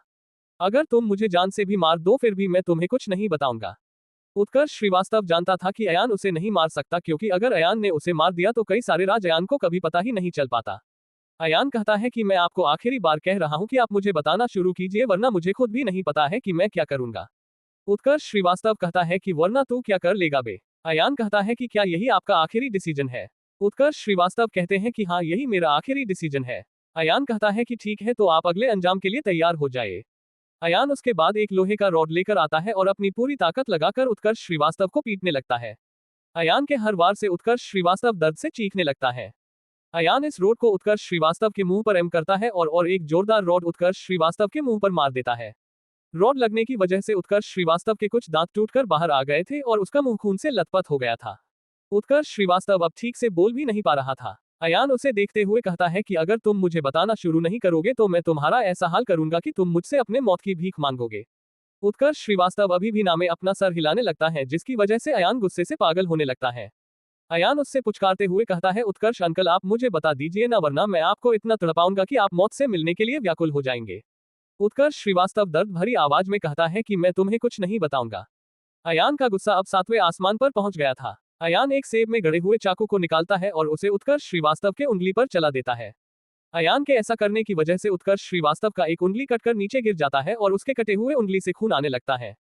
उत्कर्ष श्रीवास्तव तो दर्द की वजह से चिल्लाने लगता है, लेकिन उससे पहले ही अयान ने उसके मुंह पर टेप लगा दिया था, जिसकी वजह से उसकी चीख अंदर ही रह गई थी। अयान कहता है कि अब तो आप बताएंगे ना। उत्कर्ष श्रीवास्तव हमें जल्दी जल्दी अपने सिर को हिलाने लगता है और अयान भी उसके मुंह से टेप हटा देता है। उत्कर्ष श्रीवास्तव कहता है कि तुम पागल हो गए हो क्या? तुमने मेरे एक उंगली को क्यों काट दिया? अयान अपने गुस्से पर काबू करता है और कहता है कि तुम मुझे ये बताओ कि तुम्हारी मेरी फैमिली से ऐसी क्या दुश्मनी थी जिसकी वजह से तुमने उन्हें मार दिया। उत्कर्ष श्रीवास्तव भी समझ गया था कि अगर उसने अयान के सवालों का जवाब नहीं दिया तो अयान उसकी ऐसी हालत कर देगा कि न तो वह मर पाएगा और न ही जी पाएगा। उत्कर्ष श्रीवास्तव कहता है कि प्लीज मेरे साथ ऐसा कुछ मत करो। मैं तुम्हें बताता हूँ कि मेरी तुम्हारी फैमिली से क्या दुश्मनी है।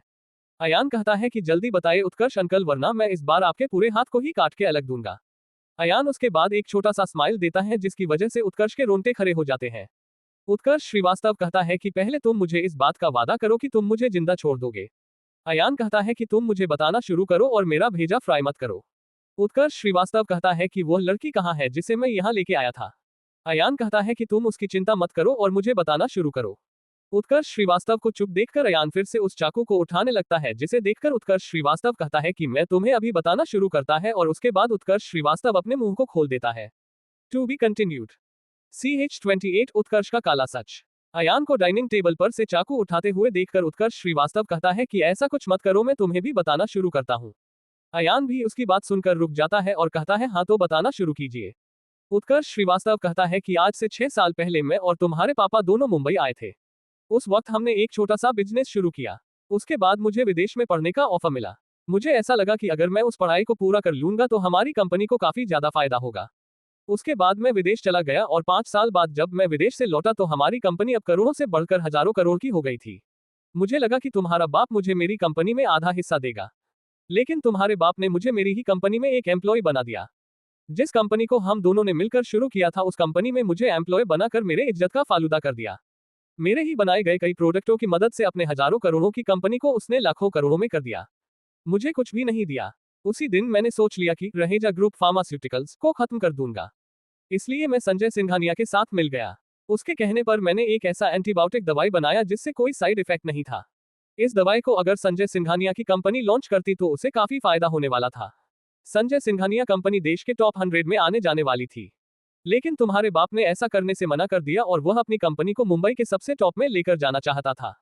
हमने अबुल आजाद की भी मदद ली, लेकिन उसका भी कोई फायदा नहीं हुआ। हमारे सोच के उलट उसने सिर्फ 2 दिन में ही इसे लॉन्च करने का फैसला कर दिया। जो कंपनी मेरा होना चाहिए था उसे हासिल करने के लिए मैंने संजय सिंघानिया के साथ मिलकर तुम्हारे पूरे खानदान को खत्म करवा दिया, लेकिन बदकिस्मती से तुम बच गए। उसके बाद संजय सिंघानिया ने मुझे उस कंपनी में 50% का पार्टनर बना देने का वादा किया। उसके बाद हमने वासु रेड्डी के साथ मिलकर तुम्हारे पूरे खानदान को खत्म करने का प्लान बनाया। जिस होटल में तुम्हारा बाप डिनर करने जाने वाला था हमने उस होटल के मालिक को खरीद लिया। उसे उसकी होटल की पूरी कीमत दे दी हमने, ताकि वो आगे चल के कोई प्रॉब्लम खड़ी नहीं करे। उसके बाद जाफर के एक आदमी जमाल की मदद से हमने उस होटल से सारे अमीर लोगों को बाहर निकाल दिया और सारे चीजों पर 50% ऑफ करके इस होटल को पूरी तरह से मिडिल क्लास लोगों से भर दिया, ताकि कोई शक नहीं कर सके। अयान को भी याद आता है कि जब वो लोग जब होटल के अंदर घुसे थे तो वहां लोगों को देखकर उसे कुछ गड़बड़ तो लगी थी, पर उसने कुछ खास ध्यान नहीं दिया था। उसके बाद उत्कर्ष श्रीवास्तव कहता है कि जमाल के एक आदमी ने उस होटल के बेसमेंट में बम फिट कर दिया था, जो उसी वक्त फटने वाला था जब रहेजा फैमिली डिनर के लिए जाने वाली थी।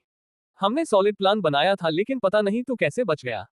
अयान को यह बातें सुनकर इतना गुस्सा आ रहा था कि उसका मन कर रहा था कि वो अभी ही उत्कर्ष श्रीवास्तव को मार डाले, लेकिन उसे और भी जानकारियां उससे निकलवाने लगी थी। उत्कर्ष श्रीवास्तव आगे कहता है कि जैसे ही बम फटा और रहेजा फैमिली का नामो निशान मिटा तब हम लोगों ने अबुल आजाद के क्रूज पर शराब और शबाब का मजा लिया।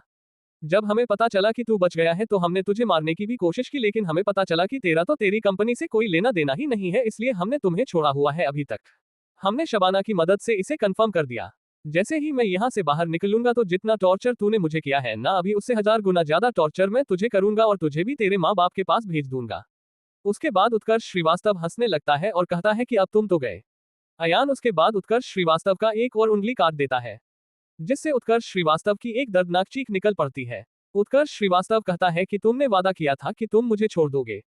अयान कहता है कि अगर तुम ऐसे ही मेरे खिलाफ बोलते रहोगे तो मैं तुम्हें बिल्कुल नहीं छोड़ूंगा।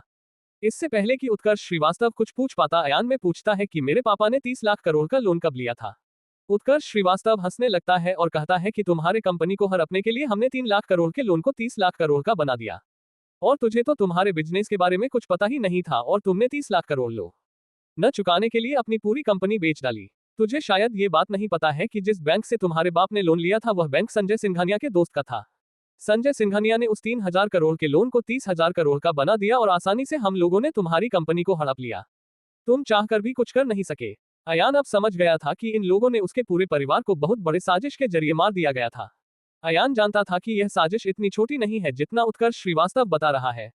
शायद उत्कर्ष श्रीवास्तव सिर्फ एक मोहरा है और खेल कोई और खेल रहा है। अयान उसके बाद उत्कर्ष श्रीवास्तव की तरफ देखता है और कहता है कि तुम्हारे जाने का वक्त हो गया है।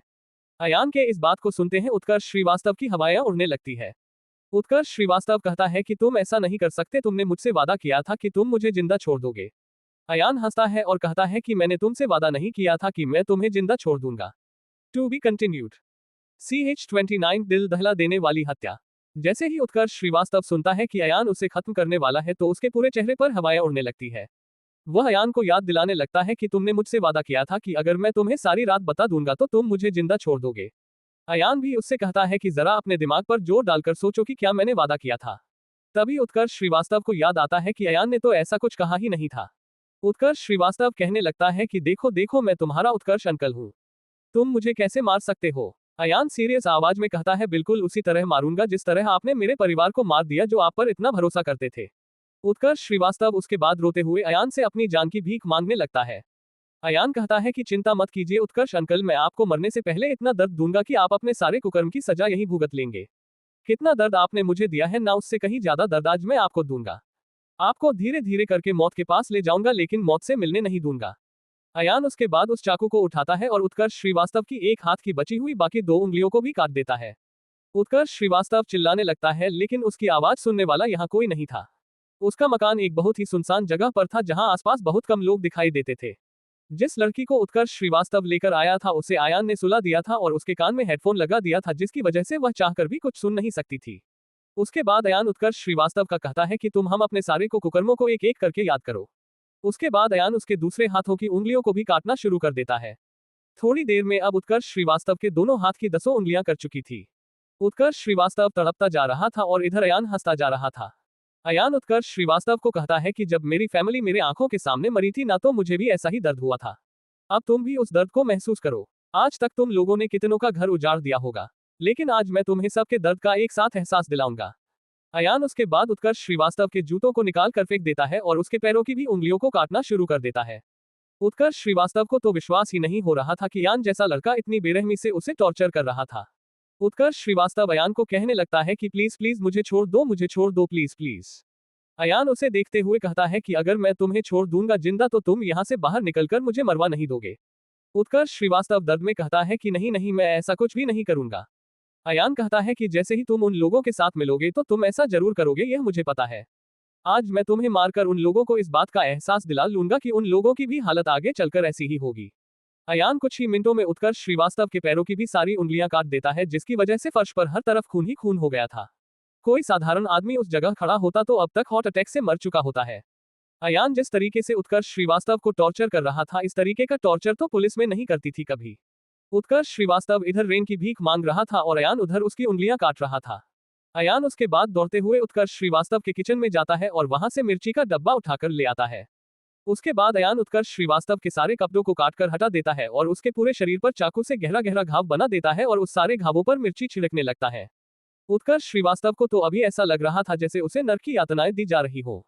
उत्कर्ष श्रीवास्तव दर्द से चिल्लाए जा रहा था और इधर अयान मिर्ची छिड़कता जा रहा था। आज अयान उत्कर्ष श्रीवास्तव के ऊपर कोई रहम नहीं दिखाने वाला था।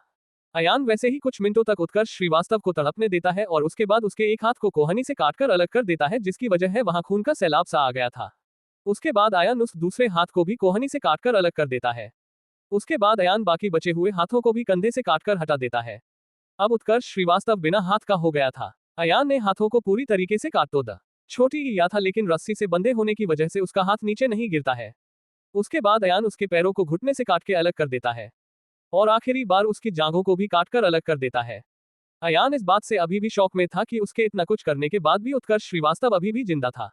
अयान उत्कर्ष श्रीवास्तव को कहता है कि तुम्हारी जान इतनी आसानी से नहीं निकलेगी, मैं तुम्हें अभी और तड़पाऊंगा। अयान उसके बाद उसके प्राइवेट पार्ट को भी काट के उसके शरीर से अलग कर देता है।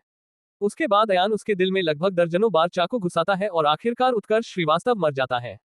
अयान अभी भी खुश नहीं दिख रहा था, जिसकी वजह से वो उसके गर्दन को भी उसके शरीर से काटकर अलग कर देता है, जिसकी वजह से उत्कर्ष श्रीवास्तव का सर नीचे गिर जाता है। अयान को एक और हैवानियत सूझती है और वो उत्कर्ष श्रीवास्तव के सर को लेकर उसके घर से बाहर आ जाता है।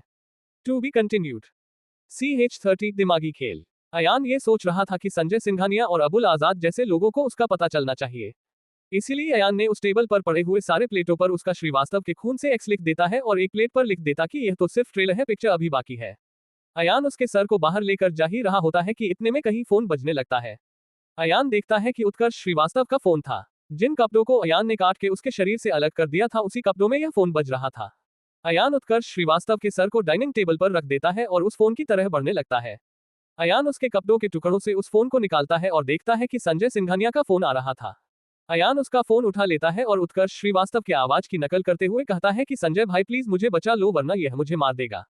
संजय सिंघानिया उधर से घबराते हुए कहता है कि क्या हुआ उत्कर्ष, तुम इतने डरे हुए क्यों हो? अयान इधर से कहता है कि संजय भाई, उसका कहना है कि हम लोगों ने मिलकर उसके पूरे परिवार को मरवा के समुद्र में फेंकवा दिया था, जिसका वह मुझसे बदला लेने आया है। संजय सिंघानिया पूछता है कि तुम उसे पहचानते हो क्या उत्कर्ष? अयान इधर से कहता है नहीं संजय भाई, मैं उसे नहीं पहचानता, मैंने तो उसे आज पहली बार देखा है। अयान मदद की आवाज में कहता है कि संजय भाई प्लीज मुझे बचा लो, मैं मरना नहीं चाहता। उसके बाद अयान उस फोन को नीचे गिरा देता है और अपनी आवाज को भारी करते हुए कहता है तुझे यहाँ कोई बचाने नहीं आएगा उत्कर्ष, आज तू मरेगा। अयान भारी आवाज में कहता है संजय सिंघानिया, तू भी बहुत जल्द मरेगा और तेरे साथ सारे साथी भी मरेंगे। अब समझ लो तुम्हारी उल्टी गिनती शुरू हो गई है। फिर अयान उत्कर्ष श्रीवास्तव की आवाज में कहता है कि प्लीज प्लीज मुझे बचा लो संजय भाई। उसके बाद अयान उत्कर्ष श्रीवास्तव के फोन को अपने पैरों से कुचल देता है। अयान अब समझ गया था कि उसका यहाँ रहना अब ठीक नहीं है। अयान ने ये सब इसलिए कहा था क्योंकि इसके बाद कोई भी उस पर शक नहीं करने वाला था।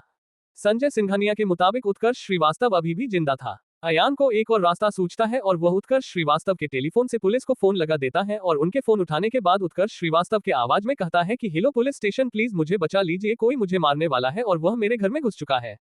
दूसरी तरफ से एक लड़की की आवाज आती है, वह पूछती है कि आप कौन बोल रहे हैं? अयान इधर से कहता है कि मैं उत्कर्ष श्रीवास्तव बोल रहा हूँ, सिंघानिया ग्रुप ऑफ फार्मास्यूटिकल्स का CEO।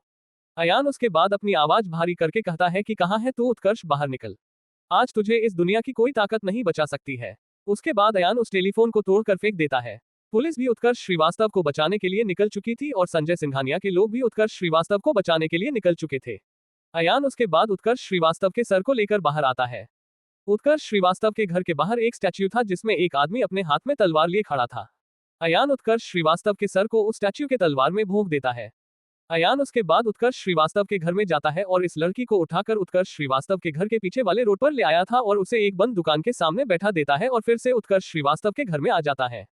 अयान उत्कर्ष श्रीवास्तव के घर में आने के बाद खड़ा हो जाता है और यह सोचने लगता है कि किसी जगह पर उसने अपना कोई सबूत तो नहीं छोड़ दिया। काफी वक्त तक अयान सोचता है और उसे पता चलता है कि उसने कोई सबूत नहीं छोड़ा। अयान इस घर के अंदर ग्लव्स पहनकर घुसा था और कहीं भी उसने एक भी फिंगरप्रिंट्स को नहीं छोड़ा था। उस लड़की को उठाने से पहले अयान ने अपने ग्रुप से सारे खून को साफ कर दिया था ताकि इस लड़की को भी कुछ पता नहीं चले। अयान उसके बाद उत्कर्ष श्रीवास्तव के घर के पीछे वाले रोड पर आ जाता है और देखता है कि वो लड़की अभी भी सो रही है। इस लड़की के कानों में अभी भी हेडफोन लगा था और उसके आंखों को स्कार्फ से ढका हुआ था। अयान उसके कान से हेडफोन निकाल लेता है और उसके आंखों को भी आजाद कर देता है। अयान उस लड़की का एक फोटो खींच लेता है और उस हेडफोन को फिर से उत्कर्ष श्रीवास्तव के घर में रख देता है। अयान देखता है कि उत्कर्ष श्रीवास्तव के घर में उसके फुटप्रिंट्स आ गए थे। अयान उन्हें मिटाने के बजाय खराब कर देता है क्योंकि उसके पास टाइम नहीं था। अयान उसके बाद वहां से निकल जाता है। अयान के फोन का सॉफ्टवेयर ऑन होने की वजह से उत्कर्ष श्रीवास्तव के घर के CCTV कैमरे में न तो अयान का कोई फुटेज आया था और न ही उत्कर्ष श्रीवास्तव और उस लड़की का। अयान आधे घंटे के अंदर बिल्कुल उसी जगह पहुंच जाता है जहां से उसने सॉफ्टवेयर को स्टॉप किया था। आधी रात हो जाने की वजह से सड़क पर कोई नहीं था। अयान एक कोने में जाता है और अपने ग्लव्स को निकालकर नाले में डाल देता है और कुछ ही वक्त में अपने घर में पहुंच जाता है। ट्रैफिक वाले कैमरे को दोबारा खराब होते हुए देखकर वहां का इंचार्ज कहता है कि मुझे लगता है कि हमें सारे कमरों की एक बार जांच कर लेनी चाहिए। उसके बाद वह लोग भी अपनी गाड़ी में सवार होकर उन कमरों के तरफ निकल पड़ते हैं। To be continued. CH-31 लाश के सर की तलाश। चूंकि पुलिस स्टेशन उत्कर्ष श्रीवास्तव के घर से सबसे नजदीक था, इसलिए 1 घंटे में ही पुलिस वहां पर पहुंच गई थी। संजय सिंघानिया के लोग उत्कर्ष श्रीवास्तव के घर के नजदीक ही थे, लेकिन पुलिस के सायरन की आवाज को सुनकर वो लोग वहीं रुक गए थे। पुलिस के वजह से चाहकर भी वो लोग उत्कर्ष श्रीवास्तव के घर में घुस नहीं सकते थे। पुलिस वालों को शबाना लीड कर रही थी। अबुल आजाद का उसे फोन आया था, जिसकी वजह से वो खुद उत्कर्ष श्रीवास्तव को बचाने के लिए पहुंची थी। थोड़ी ही देर में संजय सिंघानिया भी अपने लोगों के साथ वहां पहुंच जाता है और देखता है कि शबाना बाहर ही खड़ी थी। संजय सिंघानिया शबाना को देखते हुए कहता है कि आप यहाँ क्यों खड़ी है शबाना मैडम। शबाना का मुंह लटका हुआ था। शबाना कहती है कि अंदर का नजारा इतना भयानक है कि शायद आप देख न सके। संजय सिंघानिया कहता है कि तुम्हारा मतलब क्या है। शबाना कहती है कि अंदर का नजारा बयां करने के लायक नहीं है, आप खुद ही अंदर आकर देख लीजिए। संजय सिंघानिया जैसे ही अंदर जाता है तो वहां का नजारा देखकर कांपने लगता है। संजय सिंघानिया देखता है कि पूरे हॉल में हर तरफ खून ही खून फैला हुआ था। चेयर के ऊपर एक बिना मुंडी का लाश बंधा हुआ था। उस लाश के भी कई टुकड़े कर दिए गए थे। संजय सिंघानिया का ये सब नजारा देखकर मुंह से कोई आवाज ही नहीं निकल रहा था।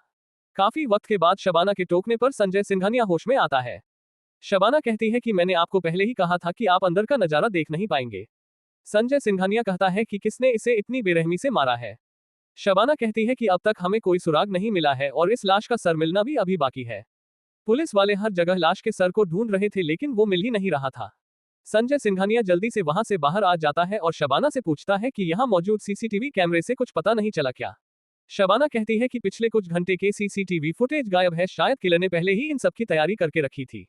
उसके बाद संजय सिंघानिया अपने लोगों के साथ वहां से चला जाता है। संजय सिंघानिया ने उस प्लेट पर लिखे हुए शब्दों को देखा था। उन शब्दों को पढ़ते हैं उसके शरीर के रोंगटे खड़े हो गए थे। जब जब उन शब्दों को याद कर रहा था तब तब उसके शरीर के रोंगटे खड़े हो जा रहे थे। संजय सिंघानिया अपना फोन निकलता है और किसी को कॉल लगाता है। जब दूसरे तरफ से वो आदमी फोन उठा लेता है तो संजय सिंघानिया कहता है, आजाद भाई, अभी हमें वासु भाई के घर पर मिलना है। अबुल आजाद कहता है कि ऐसा क्या हो गया कि मैं अभी आकर मिलूं? तुम इतने घबराए हुए क्यों लग रहे हो? सिंघानिया कहता है कि आप जल्दी आकर मिलिए तो सब पता चल जाएगा। दूसरी तरफ अब सुबह होने वाली थी और अभी भी शबाना के लोग उत्कर्ष श्रीवास्तव के सर को ढूंढने में लगे हुए थे। थोड़ी देर में सुबह हो जाती है और सुबह के उजाले में सारे लोग फिर से लाश के सर को ढूंढने के लिए निकल जाते हैं। तभी एक आदमी दौड़ते हुए शबाना के पास आकर कहता है, शबाना मैडम, इस लाश का सर मिल गया है। शबाना उसकी बात को सुनते ही दौड़ते हुए उसके साथ बाहर आ जाती है और उस जगह देखने लगती है जहां उस आदमी ने शबाना को इशारा किया था। शबाना देखती है कि एक स्टेचू के तलवार के ऊपर एक सर टंग रहा था। शबाना अपने एक आदमी को ऑर्डर देती है और वह आदमी उस सर को नीचे निकाल कर ले आता है। उसके बाद पुलिस कुछ वक्त तक और अपना इन्वेस्टिगेशन करती है और वहां से सारे सबूतों को लेकर चली जाती है। रास्ते में ही शबाना को अबुल आजाद का फोन आता है और अबुल आजाद उसे जल्द से जल्द वासु रेड्डी के घर में आने के लिए कहता है और फोन काट देता है। शबाना भी वासु रेड्डी के घर के लिए निकल जाती है। 2 घंटे के बाद सारे लोग वासु रेड्डी के घर पर पहुंच जाते हैं। वासु रेड्डी अभी भी सो रहा था और इन लोगों की शोर के वजह से उठकर बाहर आ जाता है और कहता है कि इतना आवाज क्यों कर रहे हो गधो? तुम लोगों को पता है ना कि अभी अभी मेरा ऑपरेशन हुआ है, तो मुझे थोड़ी शांति की जरूरत है। संजय सिंघानिया कहता है कि अभी अभी कुछ ऐसा हुआ है जिससे आप चाहकर भी शांत नहीं रह सकते। वासु रेड्डी कहता है कि ऐसा क्या हो गया कि तुम लोग इतने सुबह सुबह दौड़ते हुए यहाँ पहुंच गए हो? संजय सिंघानिया कहता है कि आइए बैठिए, मैं आपको बताता हूँ। उसके बाद सारे लोग बैठ जाते हैं और संजय सिंघानिया बताना शुरू कर देता। संजय सिंघानिया कहता है कि क्या बताऊं वासु भाई, किसी ने उत्कर्ष श्रीवास्तव को मार दिया है। वासु रेड्डी कहता है कि क्या बात कर रहे हो, किसने मारा, ऐसा कुछ पता चला है? संजय सिंघानिया कहता है कि किसने मारा ये फिलहाल जानना जरूरी नहीं है, अभी यह जानना जरूरी है कि कैसे मारा। वासु रेड्डी कहता है कि तुम्हारे कहने का क्या मतलब है? संजय सिंघानिया कहता है कि किसी ने उसे बहुत ही ज्यादा बेरहमी से मारा है। उसके शरीर के हर हिस्से को काट काट कर अलग कर दिया है, यहाँ तक कि उसके प्राइवेट पार्ट को भी काट दिया है। उसके सर को ढूंढने में कई घंटे लगे, तब जाकर उसका सर मिला है। वासु रेड्डी यह सुनते ही शॉक हो जाता है और अपने दिल को पकड़कर चिल्लाने लगता है। वहां मौजूद सारे लोग वासु रेड्डी को पकड़ते हैं और उसे पानी पिलाने लगते हैं। थोड़ी देर के बाद वासु रेड्डी नॉर्मल हो जाता है और कहता है कि आगे बताओ। To be continued. CH-32 किसने मारा होगा? अयान अपने घर पहुंचने के बाद अपनी पैकिंग शुरू कर देता है, क्योंकि कल उसे अपने कॉलेज में लौट जाना था। अयान जब पहली बार उत्कर्ष श्रीवास्तव के घर में गया था तो यकीनन वो उसको मारना नहीं चाहता था, लेकिन उत्कर्ष श्रीवास्तव ने परिस्थिति ऐसी पैदा कर दी जिसकी वजह से अयान को उसे मारना पड़ा। सुबह होते ही अयान आदित्य को फोन कर देता है कि शाम को वो उसे रेलवे स्टेशन पर छोड़ दे। आदित्य हाँ कहता है और अयान फोन काट देता है। जैसे ही वासु रेड्डी अपने दिल में हो रहे दर्द से उबर जाता है तो संजय सिंघानिया को कहता है कि आगे बताओ। संजय सिंघानिया शबाना की तरफ इशारा करते हुए कहता है कि आगे ये लड़की बताएगी। वासु रेड्डी उसके बाद शबाना को देखने लगता है। शबाना भी अब समझ गई थी कि उसे सारा चीज बताना ही होगा। शबाना कहती है कि मुझे उत्कर्ष श्रीवास्तव का फोन आया था कि कोई उसे मारने के लिए उसके घर में घुस चुका है और हमसे अपनी जान बचाने के लिए कहा। जैसे ही हम उसे घर में पहुंचे तो हमने वहां का जो नजारा देखा वह इतना खौफनाक था कि उसे देखते ही हमारी रूह कांप उठी। फिर भी हम लोगों ने काफी कुछ पता लगाया। वह किलर दिमाग से सनकी है। उत्कर्ष श्रीवास्तव के शरीर के हर टुकड़े को काट काट के अलग कर दिया है। उसके सर को उसके घर के बाहर खड़ी हुई मूर्ति के तलवार के ऊपर टांग दिया था जो हमें काफी मुश्किलों के बाद मिला। वासु रेड्डी कहता है कि जिसने उत्कर्ष को मारा है उसने अपनी सारी भड़ास उत्कर्ष के ऊपर ही निकाल दी है। और वहां कुछ मिला क्या? शबाना कहती है कि वहां डाइनिंग टेबल पर रखे हुए सारे प्लेट्स पर एक्स लिखा हुआ था, लेकिन एक प्लेट पर लिखा हुआ था कि यह तो सिर्फ ट्रेलर है, पिक्चर तो अभी बाकी है। वासु रेड्डी शबाना की बातों को सुनकर कहता है कि शायद उसका इशारा हमारे तरफ ही था। वासु रेड्डी वहां मौजूद सारे लोगों से पूछता है कि तुम लोगों को क्या लगता है किसने मारा होगा? जाफर कहता है कि मुझे तो ऐसा लगता है कि अभी अभी हमने जिसे मारा है ना उसी के बेटे ने मारा होगा। वासु रेड्डी जाफर से पूछता है कि तुम्हारे कहने का इशारा किसकी तरफ है? जाफर कहता है कि अभी हाल में ही हमने रहेजा फैमिली को मारा है और उसका बेटा जिंदा बच गया। मुझे ऐसा लगता है कि यह उसी की करतूत है। इससे पहले कि वासु रेड्डी कुछ बोल पाता संजय सिंघानिया उसे रोक देता है। संजय सिंघानिया कहता है कि मरने से पहले उत्कर्ष श्रीवास्तव ने मुझे फोन किया था। उसने कहा था कि उसे कोई ऐसा मरना चाहता है जिसके पूरे परिवार को मरवा के हमने समुद्र में फिकवा दिया था। उत्कर्ष ने तो ये भी बताया कि वह उसे पहचानता नहीं है। रहेजा फैमिली को तो हमने बम ब्लास्ट में मरवा दिया था, ना कि उन्हें समुद्र में फिकवा दिया था। उत्कर्ष श्रीवास्तव तो अजय रहेजा के बेटे को अच्छी तरीके से जानता था, तो उसने मुझसे ऐसा क्यों कहा कि वह उसे जानता ही नहीं है? वासु रेड्डी संजय सिंघानिया की बातों को सुनकर कहता है कि मुझे ऐसा लगता है कि उत्कर्ष श्रीवास्तव को मारने वाला कोई और ही है। अबुल आजाद और वसीम अंसारी भी संजय सिंघानिया के बातों से सहमत थे। उनका भी यही मानना था कि इतनी बेरहमी से कोई आम आदमी नहीं मार सकता था। अयान तो अभी उनकी नजर में सिर्फ एक पढ़ने वाला बच्चा था जो अब उनके आसपास भटक भी नहीं सकता था। वासु रेड्डी शबाना को देखते हुए कहता है कि बाकी सारे केसों को छोड़कर सिर्फ इस केस के पीछे पड़ जाओ और किसी भी कीमत पर मुझे उत्कर्ष श्रीवास्तव का कातिल चाहिए। शबाना उसके बातों पर हाँ में सर हिलाती है और सारे लोग उसके बाद अपने अपने घर चले जाते हैं। अयान जैसे ही टीवी ऑन करता है तो जैसा उसने सोचा था बिल्कुल वही हेडलाइन थी। सिंघानिया ग्रुप फार्मास्यूटिकल्स के सीईओ उत्कर्ष श्रीवास्तव की बहुत ही ज्यादा बेरहमी से हुई हत्या। अयान उसे देखते हुए हंसने लगता है और टीवी बंद कर देता है। अयान को तभी एक फोन आता है जिसे देखकर अयान के चेहरे पर एक मुस्कान आ जाती है। अयान जैसे ही फोन उठाता है तो दूसरे तरफ से आवाज आती है, क्या बात है ब्रो, किधर है, अभी तक पहुंचे नहीं? अयान कहता है चिंता मत करो ब्रो, मैं कल सुबह पहुंच जाऊंगा। वैसे तुम कब आने वाले हो वंश? वंश कहता है कि मैं तो पहुंच चुका हूं भाई, आपके इंतजार में हूं। उसके बाद वंश फोन काट देता है। वंश दरअसल अयान का रूममेट था। अयान के हर बात पर शक करता था, इसी वजह से अयान उससे दूर ही रहता था। वंश बहुत ही अमीर परिवार से आता था, इसलिए उसे अपने आप पर काफी ज्यादा घमंड था। हमेशा अपने से गरीब लोगों को नीचा दिखाता था। अयान को कभी ज्यादा परेशान नहीं करता था क्योंकि हर चीज में अयान से ही वो मदद मांगता था। अयान से हमेशा बनाकर रखता था। दूसरी तरफ शबाना ट्रैफिक डिपार्टमेंट में पहुंच जाती है ताकि रोड पर लगे कैमरों का फुटेज हासिल कर सके। जैसे ही शबाना को पता चलता है कि ट्रैफिक पुलिस के सीसीटीवी कैमरे के साथ कुछ गड़बड़ हो गई थी तो उसके आखिरी मौके की भी धज्जियां उड़ गई। शबाना अपना सारा काम छोड़कर सिर्फ उत्कर्ष श्रीवास्तव के कातिल का पता लगाने के लिए सुबह से जुटी हुई थी, लेकिन अब शाम होने वाली थी और उसे एक सुराग भी नहीं मिला। अभी भी संजय सिंघानिया और बाकी लोग इस उधेड़बुन में लगे हुए थे कि किसी भी तरीके से उत्कर्ष श्रीवास्तव के कातिल का पता लग जाए, लेकिन वो लोग कितनी भी कोशिश क्यों न कर ले उन्हें एक सुराग तक नहीं मिल पाया था। अयान भी आदित्य के साथ रेलवे स्टेशन पहुंच चुका था और उससे टिकट लेकर दिल्ली के लिए रवाना हो गया। To be continued. CH33 college में वापसी। आधे दिन के सफर के बाद आखिरकार अयान दिल्ली पहुंच गया था। अयान जैसे ही रेलवे स्टेशन से बाहर निकलता है तो देखता है कि वंश एक कार लेकर उसे रिसीव करने आया था। अयान को देखते ही वंश उसके पास आता है, सीधे उसे गले लगा लेता है। अयान उसे अपने से दूर करता है और कहता है कि मुझसे ऐसे गले वले मत मिलो, मुझे अच्छा नहीं लगता। उसके बाद दोनों कॉलेज की तरफ चल पड़ते हैं। अयान को तभी आदित्य का फोन आ जाता है और फोन उठाते ही आदित्य पूछता है कि सही सलामत तो पहुंच गए ना? अयान कहता है कि हाँ भाई, मैं सही सलामत पहुंच गया हूँ। उसके बाद आदित्य कहता है कि अगर पैसों की जरूरत पड़े तो मुझे बेझिझक कॉल कर लेना। अयान हाँ कहता है और कॉल कट कर देता है। अयान वंश से पूछता है कि वीर आ गया क्या? वंश कहता है कि आज दोपहर में पहुंच जाएगा। वंश फिर कहता है कि तुझे स्नेहा ढूंढ रही थी। अयान उसके तरफ गुस्से से देखता है तो वंश कहता है कि मजाक नहीं कर रहा हूँ यार, वो तुझे सच में ढूंढ रही थी। अयान कहता है कि सुबह सुबह उसका नाम लेकर मेरा मूड खराब मत कर। वंश हंसने लगता है और दोनों कुछ ही देर में कॉलेज के गेट पर पहुंच जाते हैं। दोनों अपने रूम में पहुंच जाते हैं और अयान अपने लगेज को अनपैक करने लगता है। वंश उसके बगल वाले चेयर पर बैठकर कहता है कि अयान तुझे एक बात पता है क्या? अयान उसके तरफ देखते हुए कहता है कि तू मुझे बताएगा तब तो मुझे पता चलेगा। वंश अयान के इस बात को सुनकर थोड़ा चिढ़ जाता है और कहता है कि एक मर्डर हो गया है। अयान उसकी तरफ देखते हुए कहता है कि इसमें कौन सी नई बात है, आए दिन रोज मर्डर्स होते ही रहते हैं। वंश बहुत ही ज्यादा एक्साइटेड होते हुए चेयर से उठकर अयान के सामने खड़ा हो जाता है और कहता है कि यह मर्डर काफी स्पेशल है मेरे भाई। अयान उसकी तरफ देखते हुए कहता है कि मर्डर भी कोई स्पेशल होता है क्या? वंश कहता है कि यह मर्डर मुंबई में हुआ है तो मुझे लगा कि शायद तुझे कुछ पता होगा। अयान पूछता है कि मुंबई में तो काफी मर्डर होते ही रहते हैं लेकिन तुम किस मर्डर की बात कर रहे हो? वंश कहता है कि किसी ने सिंघानिया ग्रुप ऑफ फार्मास्यूटिकल्स के सीईओ उत्कर्ष श्रीवास्तव को बहुत ही बेरहमी से मार दिया है। अयान तो ये सुनते ही शौक में आ गया था कि इस बारे में दिल्ली में किसी को कैसे पता चल गया। अयान कहता है कि हाँ भाई मैंने भी कल रात को फोन में पढ़ा था, बहुत बुरा हुआ बेचारे के साथ। वंश भी अयान की बातों में हामी भरता है और कहता है कि मार दिया तो मार दिया लेकिन हद से ज्यादा तड़पा कर मारा है। अयान वंश से पूछता है कि क्या मतलब है तुम्हारा? वंश कहता है कि किसी ने उसी के घर में उसके शरीर के कई टुकड़े कर दिए थे और मारने से पहले उसे मिर्ची के पाउडर से तड़पाया।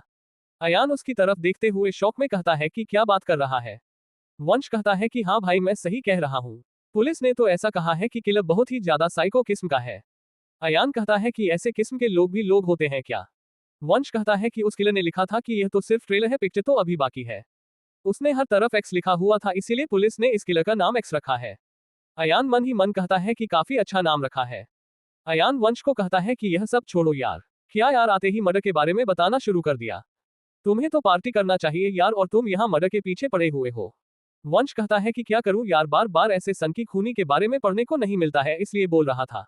चलो वीर के आने का भी टाइम हो गया है, तुम ऐसा चलोगे क्या वीर को रिसीव करने? अयान कहता है कि वैसे भी आज मुझे कोई काम नहीं है, चलो मैं भी चलता हूँ। उसके बाद दोनों दिल्ली एयरपोर्ट के बाहर पहुंच जाते हैं। कुछ वक्त के बाद एक फ्लाइट वहां लैंड करती है और वंश और अयान भी एयरपोर्ट के अंदर चले जाते हैं। कुछ देर के बाद एक स्मार्ट दिखने वाला 20-22 साल का लड़का एयरपोर्ट में दाखिल होता है। वहां मौजूद सारी लड़कियां उसे ऐसे देखने लगती हैं जैसे उन्होंने आज से पहले कभी किसी लड़के को देखा ही नहीं था। कुछ देर के बाद वो लड़का अयान और वंश के पास आकर खड़ा हो जाता है। उस लड़के को देखकर वंश कहता है कि क्या बात है वीर, तुम पे तो यहाँ की लड़कियां भी मरने लगी है। अगर इनमें से कोई पसंद हो तो मुझे बताओ, मैं पक्का तुम्हारी उससे सेटिंग करवा दूंगा। वीर वंश को सर पे एक तपली मारते हुए कहता है कि तू सुधरेगा नहीं। वंश उसके बाद वीर से गले मिलकर उसे अपने कार में आने का न्योता देता है। वीर वंश को कहता है कि मुझे रिसीव करने मेरी कार आई है तो मेरे ख्याल से मुझे उसी कार में जाना चाहिए। वंश उदास होते हुए कहता है कि तब तो मेरा यहाँ आना बेकार हो गया। उसके बाद अयान और वीर दोनों हंसने लगते हैं लेकिन उन्हें हंसते हुए देखकर वंश कंफ्यूज हो जाता है। वंश कहता है कि तुम दोनों अपनी दांत क्यों दिखा रहे हो? वीर कहता है कि मैं मजाक कर रहा था यार, माना कि मैं तुमसे काफी ज्यादा अमीर हूँ लेकिन मेरे परिवार वाले मुझे पढ़ाई के मामले में कोई भी एक्सटर्नल हेल्प नहीं लेने देते हैं। मुझे यहाँ बाकियों की तरह टैक्सी और ऑटो में सफर करना पड़ता है। उसके बाद तीनों हंसने लगते हैं और एयरपोर्ट से बाहर निकल जाते हैं।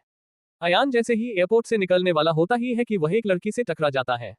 वो लड़की जो 25-26 साल की थी वो अयान को देखते हुए कहती है कि तुम्हें दिखाई नहीं देता है क्या? अयान उसे जल्दी से सॉरी कहता है और वो लड़की वहां से चली जाती है। अयान उस लड़की को गौर करके कुछ याद करने की कोशिश करता है कि अयान ने इस लड़की को हाल में ही कहीं देखा था। जैसे ही अयान को याद आता है कि यह लड़की कौन है तो अयान शौक के मारे फ्रीज हो जाता है। To be continued. CH34 please tell us your love story. Ayaan airport से बाहर निकलते वक्त एक लड़की से टकरा गया। उस लड़की को देखते हुए अयान को ऐसा महसूस होता है कि उसने इस लड़की को कहीं देखा था। कुछ वक्त तक सोचने के बाद अयान को याद आता है कि यह वही लड़की थी जिसे उत्कर्ष श्रीवास्तव अपने साथ लाया था और अयान ने उसे उत्कर्ष श्रीवास्तव के घर से बाहर निकालकर इस दुकान के बाहर लिटाकर छोड़ दिया था।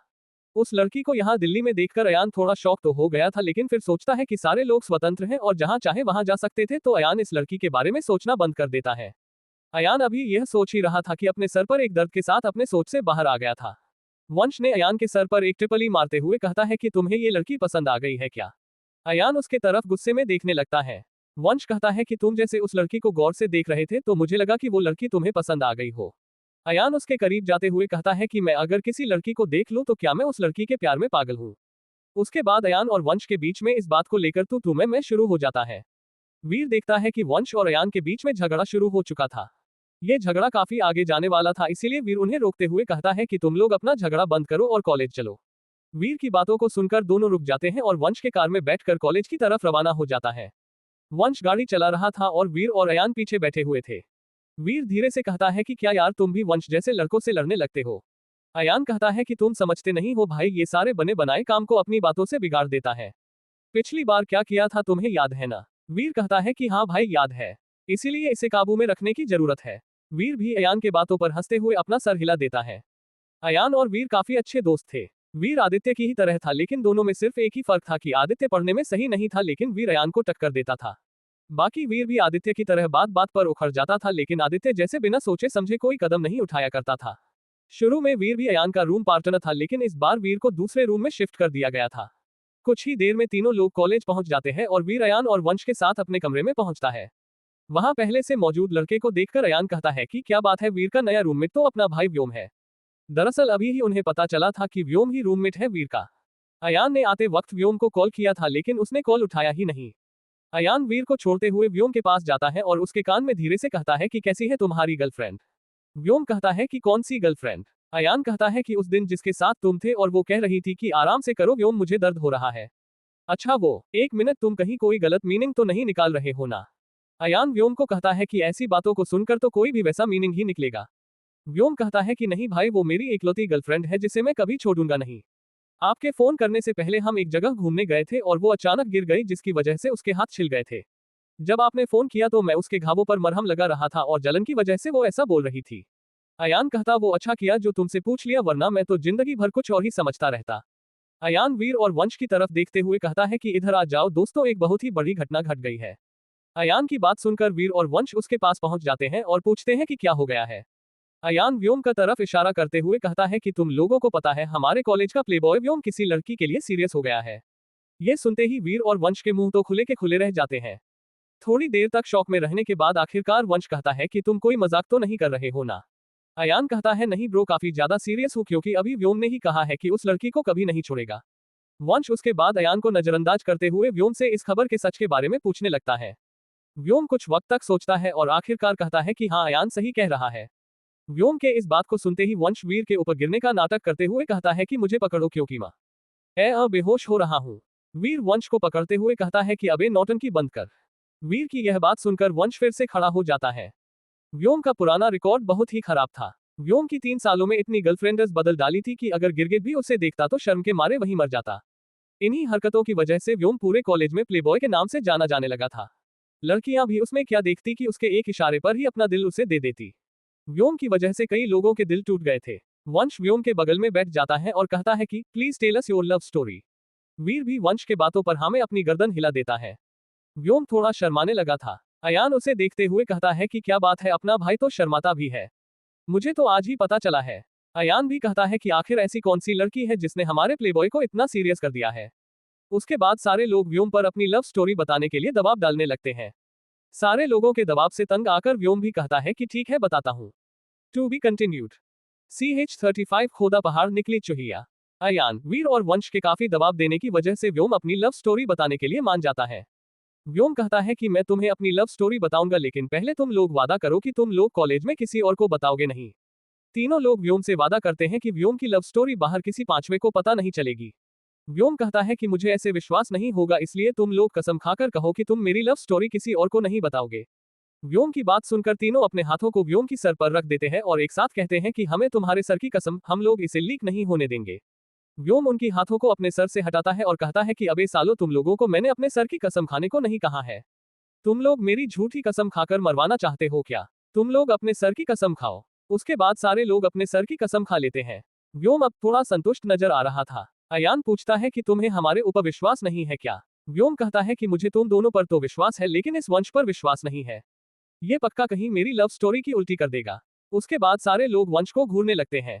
वंश उनको अपनी तरफ देखते हुए कहता है कि मैं किसी को भी नहीं बताऊंगा, मम्मी कसम यार।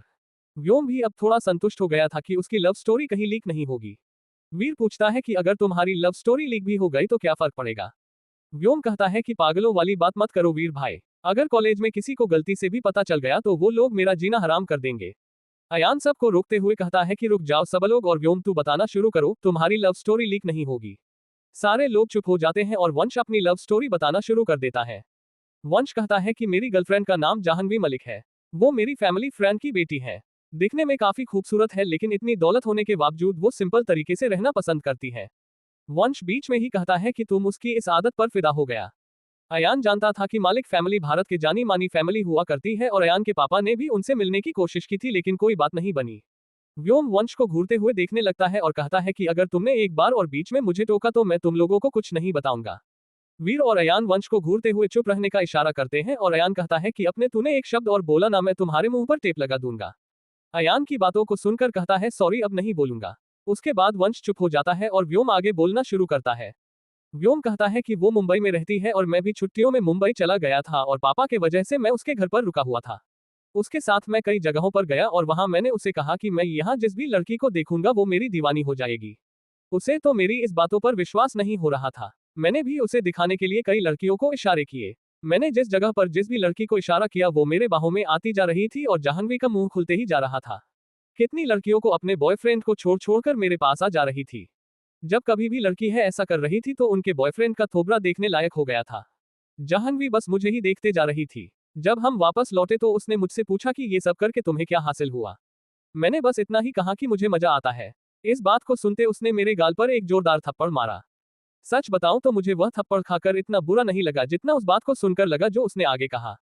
उसकी बातों को सुनकर मुझे एहसास हुआ कि मुझे किसी के भी साथ ऐसा नहीं करना चाहिए। व्योम कहता है कि तुम लोग यही सोच रहे होगे कि उसने आखिर कहा क्या था। सारे लोग हाँ में अपना सर हिला देते हैं। व्योम कहता है कि थप्पड़ मारने के बाद उसने मुझे कहा कि जब भी मैं किसी लड़की का दिल तोड़ देता हूं तो उस लड़की के दिल पर क्या बीतती होगी। उसने उसके बाद कहा कि चलो उन लड़कियों को छोड़ दो जिनका कोई बॉयफ्रेंड नहीं था। वह लड़कियां जिनका बॉयफ्रेंड था वह भी तुम्हारे कहने पर तुम्हारे पास आ गई। उस वक्त उसके बॉयफ्रेंड के दिल पर क्या बीती होगी। उसके बाद उन लड़कियों पर क्या बीती होगी जिनका बॉयफ्रेंड उन्हें छोड़कर चला गया। उसके बाद वो वहां से चली गई। कई दिनों तक उसने मुझसे बात भी नहीं की जिसकी वजह से मैं परेशान होने लगा। उसके बाद मैंने उसे मनाने की काफी कोशिश की और आखिरकार कुछ दिनों बाद वो मान गई और हम अच्छे दोस्त बन गए। कुछ वक्त बाद हमें एक दूसरे से प्यार हो गया और हम रिलेशनशिप में आ गए। उसके बाद व्योम चुप हो जाता है। इससे पहले कि अयान और वीर कुछ कह पाते हैं वंश कहता है कि क्या लव स्टोरी है यार। ये तो वही बात हो गई, खोदा पहाड़ निकली चुहिया। उसके बाद सारे लोग वंश की तरह गुस्से भरी नजरों से देखने लगते हैं। वंश कहता है कि मैं कौन सा गलत बोल रहा हूँ, मुझे लगा कि कोई बहुत खतरनाक तरीके की लव स्टोरी होगी, मारधाड़ हुआ होगा, लेकिन अपना प्लेबॉय तो एक थप्पड़ खाकर प्यार में पड़ गया। To be continued. CH36 दुनिया बहुत छोटी है। वंश की बातों को सुनकर अयान उसका कॉलर पकड़ते हुए कहता है कि मैंने पहले भी तुमसे कहा है कि तुम अगर अपनी मुंह से कोई अच्छी बात नहीं निकाल सकते हो तो अपना गटर जैसा मुंह बंद ही रखा करो। वंश अयान को इस बात पर कूटना चाहता था लेकिन बाकी लोग के भी अयान के साथ होने की वजह से कुछ नहीं करता है। वीर बातों को डाइवर्ट करने के लिए व्योम से कहता है कि तुम हमें उससे कब मिलवाने वाले हो। व्योम कहता है कि चलो आज रात को ही मिलवाता हूँ। वंश फिर से कहता है कि तुम हमें मुंबई लेके जाना चाहते हो क्या। व्योम कहता है कि नहीं यार, वो आज किसी काम से दिल्ली आई हुई है और आज यही रुकने वाली है। तो आज रात हम बाहर पार्टी करने चलते हैं और इसी बहाने मैं उसे भी बुला लूंगा। सारे लोग इस बात को मान जाते हैं और तैयार होने के लिए चले जाते हैं। कुछ ही वक्त में रात हो जाने वाली थी। रात के वक्त सारे लोग बन ठन कर वंश के कार से एक रेस्टोरेंट की तरफ निकल जाते हैं। कुछ वक्त के बाद वो लोग एक होटल के सामने आकर रुक जाते हैं। उस होटल का नाम था होटल हवा हवाई, जो दिल्ली के काफी महंगे होटलों में से एक था। कुछ लोग तो इसमें डिनर करने का सिर्फ सपना ही देख सकते थे। एक आदमी की प्लेट लगभग 6000 की आती थी। व्योम और सारे लोग अंदर पहुंचते हैं और एक टेबल को बुक कर लेते हैं। व्योम कहता है कि मैंने जाह्नवी को फोन कर दिया है और वो कुछ ही देर में पहुंचने वाली है। उसके बाद सारे लोग गप्पे हाँकने लगते हैं। अयान व्योम से पूछता है कि तुम मुंबई आए थे तो मुझसे मिले क्यों नहीं यार, यहाँ तक कि मुझे ये तक नहीं बताया कि तुम मुंबई में हो। व्योम कहता है कि मुझे बताने का मौका नहीं मिला यार, वरना पक्का बताता। अयान भी कहता है कि मैं समझ रहा हूँ कि तुम्हें मौका क्यों नहीं मिला। उसके बाद दोनों हंसने लगते हैं। तभी व्योम के फोन पर किसी का फोन आता है और वो उठकर वहां से चला जाता है। थोड़ी देर के बाद व्योम आता है और कहता है कि जाह्नवी आ गई है और मैं उसे लेने जा रहा हूँ। और हाँ प्लीज तुम लोग मेरे बारे में अच्छा अच्छा ही बोलना। सारे लोग हाँ में अपना सर हिलाते हैं और उसके बाद व्योम जाह्नवी को लेने होटल से बाहर चला जाता है। कुछ देर के बाद व्योम जाह्नवी को लेकर अंदर आ जाता है और अपने दोस्तों की तरफ इशारा करते हुए कहता है कि यह है मेरी गर्लफ्रेंड जाह्नवी।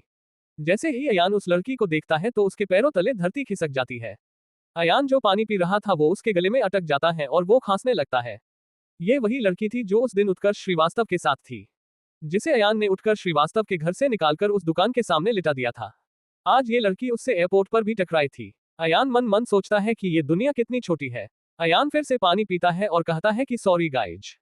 उसके बाद व्योम जाह्नवी को सबसे मिलाने लगता है और आखिरी में अयान से भी मिलाता है। जाह्नवी अयान से हाथ मिलाती है और उसे शक भरी निगाहों से देखने लगती है। कुछ देर तक अयान की तरफ देखने के बाद जाह्नवी अयान से पूछती है कि हम पहले मिले हैं क्या। जाह्नवी की इस बात को सुनकर वीर, व्योम और वंश उसकी तरफ ऐसे देखने लगते हैं जैसे अयान को उन लोगों ने रंगे हाथों पकड़ लिया हो। अयान जाह्नवी की तरफ देखते हुए कहता है कि लगता है आपका याददाश्त बहुत ज्यादा कमजोर है। हम आज दोपहर को ही तो मिले थे। अयान के इस बात को सुनकर वंश कहता है कि तुम तो पूरे दोपहर मेरे और वीर भाई के साथ थे, तो फिर तुम इनसे कब मिले? व्योम तो अयान को ऐसे देख रहा था जैसे नजरों से ही मार डालेगा। जाह्नवी भी कंफ्यूज होते हुए पूछती है कि कब मिले थे। अयान कहता है कि आज आप मुझसे एयरपोर्ट पर टकरा गई थी। जाह्नवी भी कहती है कि हाँ, मुझे याद आया। व्योम अब रिलैक्स महसूस कर रहा था। इससे पहले कि उनकी बातचीत और आगे बढ़ पाती, जाह्नवी का फोन बजने लगता है और वो वहां से उठकर बात करने के लिए दूर चली जाती है। जाह्नवी के जाते ही व्योम कहता है कि अयान भाई, आपने तो जान ही निकाल दी थी। अयान वीर और वंश की तरफ देखते हुए कहता है कि तुम दोनों ने भी तो देखा था, तो मुझसे ऐसा सवाल क्यों पूछा? वंश कहता है कि हम दोनों ने उसे सिर्फ पीछे से देखा था यार, इसलिए गलती हो गई। व्योम कहता है कि तुम अपना मुंह रखोगे तो मेरे ऊपर एक बहुत बड़ा एहसान होगा। उसके बाद वो वेटर को बुलाते हैं और अपना ऑर्डर दे देते हैं। उसके बाद वेटर उनका ऑर्डर रेडी करवाने चला जाता है। कुछ देर के बाद जाह्नवी वहां वापस आती है और कहती है कि गाइज, मुझे अभी जाना होगा। व्योम कहता है कि क्या बात कर रही हो जाह्नवी, हमारा तो डिनर का प्लान था ना। जाह्नवी कहती है कि मेरे पापा की तबीयत बहुत ज्यादा बिगड़ गई है, इसलिए मुझे अभी ही मुंबई के लिए निकलना होगा। व्योम कहता है कि चलो मैं तुम्हें छोड़ देता हूँ। जाह्नवी कहती है कि मेरे पास कार है तो मैं चली जाऊंगी। तुम अपने दोस्तों को यहाँ लेकर आए हो तो तुम उनका ध्यान रखो। उसके बाद जाह्नवी व्योम को हक करके वहां से चली जाती है। व्योम उसे तब तक देखता है जब तक वो वहां से चली नहीं जाती। उसके बाद व्योम अपने दोस्तों के साथ बैठ जाता है और वेटर भी उनका ऑर्डर लेकर पहुंच जाता है। वेटर उनका ऑर्डर रखकर चला जाता है और व्योम कहता है कि ये तो काफी ज्यादा है। वंश कहता है कि चिंता नहीं करो भाई, हम चारों मिलकर खत्म कर देंगे। वैसे भी कल से क्लासेज शुरू होने वाले हैं, तो हमें ऐसा मौका दोबारा नहीं मिलेगा। अयान कहता है कि पहली बार वंश ने सही बात कहा है। उसके बाद चारों लोग खाना शुरू करते हैं और आधे घंटे के अंदर बातें करते करते सारा खाना खत्म कर देते हैं। उसके बाद वह लोग बिल पे करने काउंटर पर पहुंचने वाले ही होते हैं कि बाहर गोलियां चलने की आवाज आने लगती है। To be continued. CH-37 hotel हवाई में कत्लेआम। जैसे ही अयान और उसके दोस्त काउंटर के पास बिल पे करने के लिए पहुंचते हैं, उसी वक्त बाहर से गोलियां चलने की आवाज आने लगती है। इससे पहले कि अयान और उसके दोस्त कुछ समझ पाते, उस होटल के सारे कांच गोलियां लगने की वजह से टूट जाते हैं। बाहर जो सिक्योरिटी गार्ड थे, उनकी लाश उड़ते हुए अंदर आ जाती है। उनमें से एक लाश सीधे अयान और उसके दोस्तों के सामने ही आकर गिर जाती है। इसकी वजह से सारे लोग पीछे हट जाते हैं। उसके बाद होटल के अंदर गोलियों की बारिश होने लगती है। सारे लोग नीचे झुक जाते हैं और कुछ लोग गोलियों का शिकार हो जाते हैं। इस भयानक नजारा को देखते ही वंश, वीर, व्योम और अयान की हालत खराब हो जाती है। उन्हें कुछ समझ में आ ही नहीं रहा था कि इस सिचुएशन में क्या किया जाए। अयान जल्दी से कहता है कि ऊपर चलो, अगर जिंदा रहना है तो। उसके बाद सारे लोग सीढ़ियों से होते हुए ऊपर पहुंच जाते हैं। उसके बाद सारे लोग एक खंबे के पीछे छुपकर देखने लगते हैं कि नीचे आखिर हो क्या रहा है। अयान देखता है कि सारे लोग जगहों को ढूंढकर छिप गए थे। कोई टेबल के अंदर छुप गया था तो कोई जमीन पर सो गया था ताकि गोलियों से बच सके। वहां लगभग 50 लोगों की लाशें गिरी हुई थी, जैसे कोई बहुत बड़ा कत्लेआम हुआ हो। अयान देखता है कि कुछ देर के बाद 7-8 लोग अपने हाथ में मशीन गन लिए हुए अंदर पहुंच जाते हैं। उन लोगों ने मास्क पहना हुआ है, जिसकी वजह से उनमें से किसी का भी चेहरा नहीं दिख रहा था। अंदर पहुंचते ही वो लोग सारे एंट्रेंस की बंद कर देते हैं और वहां मौजूद सारे लोगों को बंधक बना लेते हैं। उसके बाद उनका लीडर अपना मास्क हटाता है और बाकी लोगों को ऑर्डर देता है कि इस होटल में जितने भी लोग हैं उन्हें पकड़ कर ले आओ। उसके बाद सारे लोग पूरे होटल में फैल जाते हैं ताकि होटल के अंदर छुपे हुए लोगों को बाहर निकाल सके। उन लोगों की लीडर एक खूबसूरत लड़की थी, जिसे देखकर ऐसा लग रहा था कि जन्नत की हूर धरती पर उतर आए हो। वंश कहता है कि वो लड़की काफी खूबसूरत है यार, उसे देखकर मेरा दिल और जोर से धड़कने लगा है। अयान कहता है कि वो तुम्हारे दिल में एक बुलेट उतारेगी न, तो उसके बाद दिल धड़कना ही बंद हो जाएगा। अयान कहता है कि उसके लोग ऊपर आ रहे हैं, हमें जल्द से जल्द कहीं छुप जाना चाहिए, वरना एक बार अगर हम उनके हत्थे चढ़ गए तो गड़बड़ हो जाएगी। वीर कहता है कि हम कहाँ छुपे यार। अयान कहता है कि चलो छत पर चलते हैं, वहां शायद उनके लोग ना आए। उसके बाद सारे लोग लिफ्ट के इस्तेमाल करने की कोशिश तो करते हैं, लेकिन पावर कनेक्शन कट जाने की वजह से लिफ्ट काम नहीं कर रहा था। उसके बाद सारे लोग जल्दी से सीढ़ियों की तरह बढ़ने लगते हैं, लेकिन इससे पहले कि वो लोग सीढ़ियों के पास पहुंच पाते, उन्हें कुछ कदमों की आवाज आने लगती है। जल्दी से चारों लोग नजदीक के एक कमरे में घुस जाते हैं। अंदर घुसते ही चारों लोग जगहों को देखकर छिप जाते हैं। दो लोग जल्दी से ऊपर के फ्लोर पर पहुंचते हैं और एक दूसरे को इशारा करते हैं कि तुम उस तरफ जाओ और मैं इस तरफ जाता हूं। दोनों उसके बाद एक एक करके सारे कमरों की तलाशी लेने लगते हैं। उन कमरों में मौजूद सारे लोगों को बंदूक के दम पर नीचे जाने के लिए मजबूर कर देते हैं। जो लोग उनकी बात मानने में थोड़ी सी भी आनाकानी करने की कोशिश कर रहे थे, उन्हें उसी वक्त मार दिया जा रहा था। अयान और उसके दोस्त जिस रूम में घुसे थे, उस रूम से पहले से ही एक अधेड़ उम्र का आदमी छुपा हुआ था। उसके दोस्तों को देखते ही वो आदमी कहता है कि मुझे मत मारो, मुझे मत मारो, प्लीज मुझे मत मारो। वीर कहता है कि चिल्लाओ मत अंकल, हम खुद यहाँ छुपने आए हैं, आपको मारने नहीं। वीर की बातों को सुनकर वह आदमी शांत हो जाता है। अयान कहता है कि हमें ज्यादा वक्त छुप नहीं सकते, कुछ ही वक्त में उनकी आदमी हमें पकड़ लेंगे, इसलिए मैं कुछ ना कुछ जुगाड़ करके इस होटल से बाहर निकलना होगा। व्योम कहता है कि इस होटल पर उन लोगों ने कब्जा कर लिया है, कहीं पर कोई भी रास्ता नहीं छोड़ा है जहां से हम लोग बाहर निकल सकते हैं। वंश में कहता है कि इस रूम से भी बाहर निकाला खतरनाक है क्योंकि उसके लोग बाहर ही सारे रूम की तलाशी ले रहे हैं। अयान कहता है कि किसी न किसी तरीके से हम यहाँ से बाहर निकलना होगा। अयान कुछ देर तक सोचता है और कहता है कि मेरे पास एक आइडिया है। उसके बाद अयान दौड़ते हुए उस कमरे के बालकनी में पहुंच जाता है। अयान बालकनी से हर तरफ झांक कर देखता है लेकिन उसे नीचे कोई नहीं दिखता। अयान फिर से रूम के अंदर आ जाता है और कहता है कि यहाँ पर जितनी भी चीजें हैं उन्हें जोड़कर एक रस्सी बनाओ। अयान की बातों को सुनते ही सारे लोग उस रूम के पर्दों को निकालते हैं और उन्हें आपस में जोड़ने लगते हैं। उसके बाद वो लोग बेडशीट को भी उसमें जोड़ देते हैं। अयान जल्दी से उस रस्सी को लेकर बालकनी में जाता है और उसे बालकनी के रॉड में बांध देता है और उसके बाद कहता है कि हम लोग एक एक करके इसे नीचे जाएंगे और नीचे जाने के बाद बिल्कुल आवाज नहीं करना है और सावधानी से यहाँ बाहर जाना है।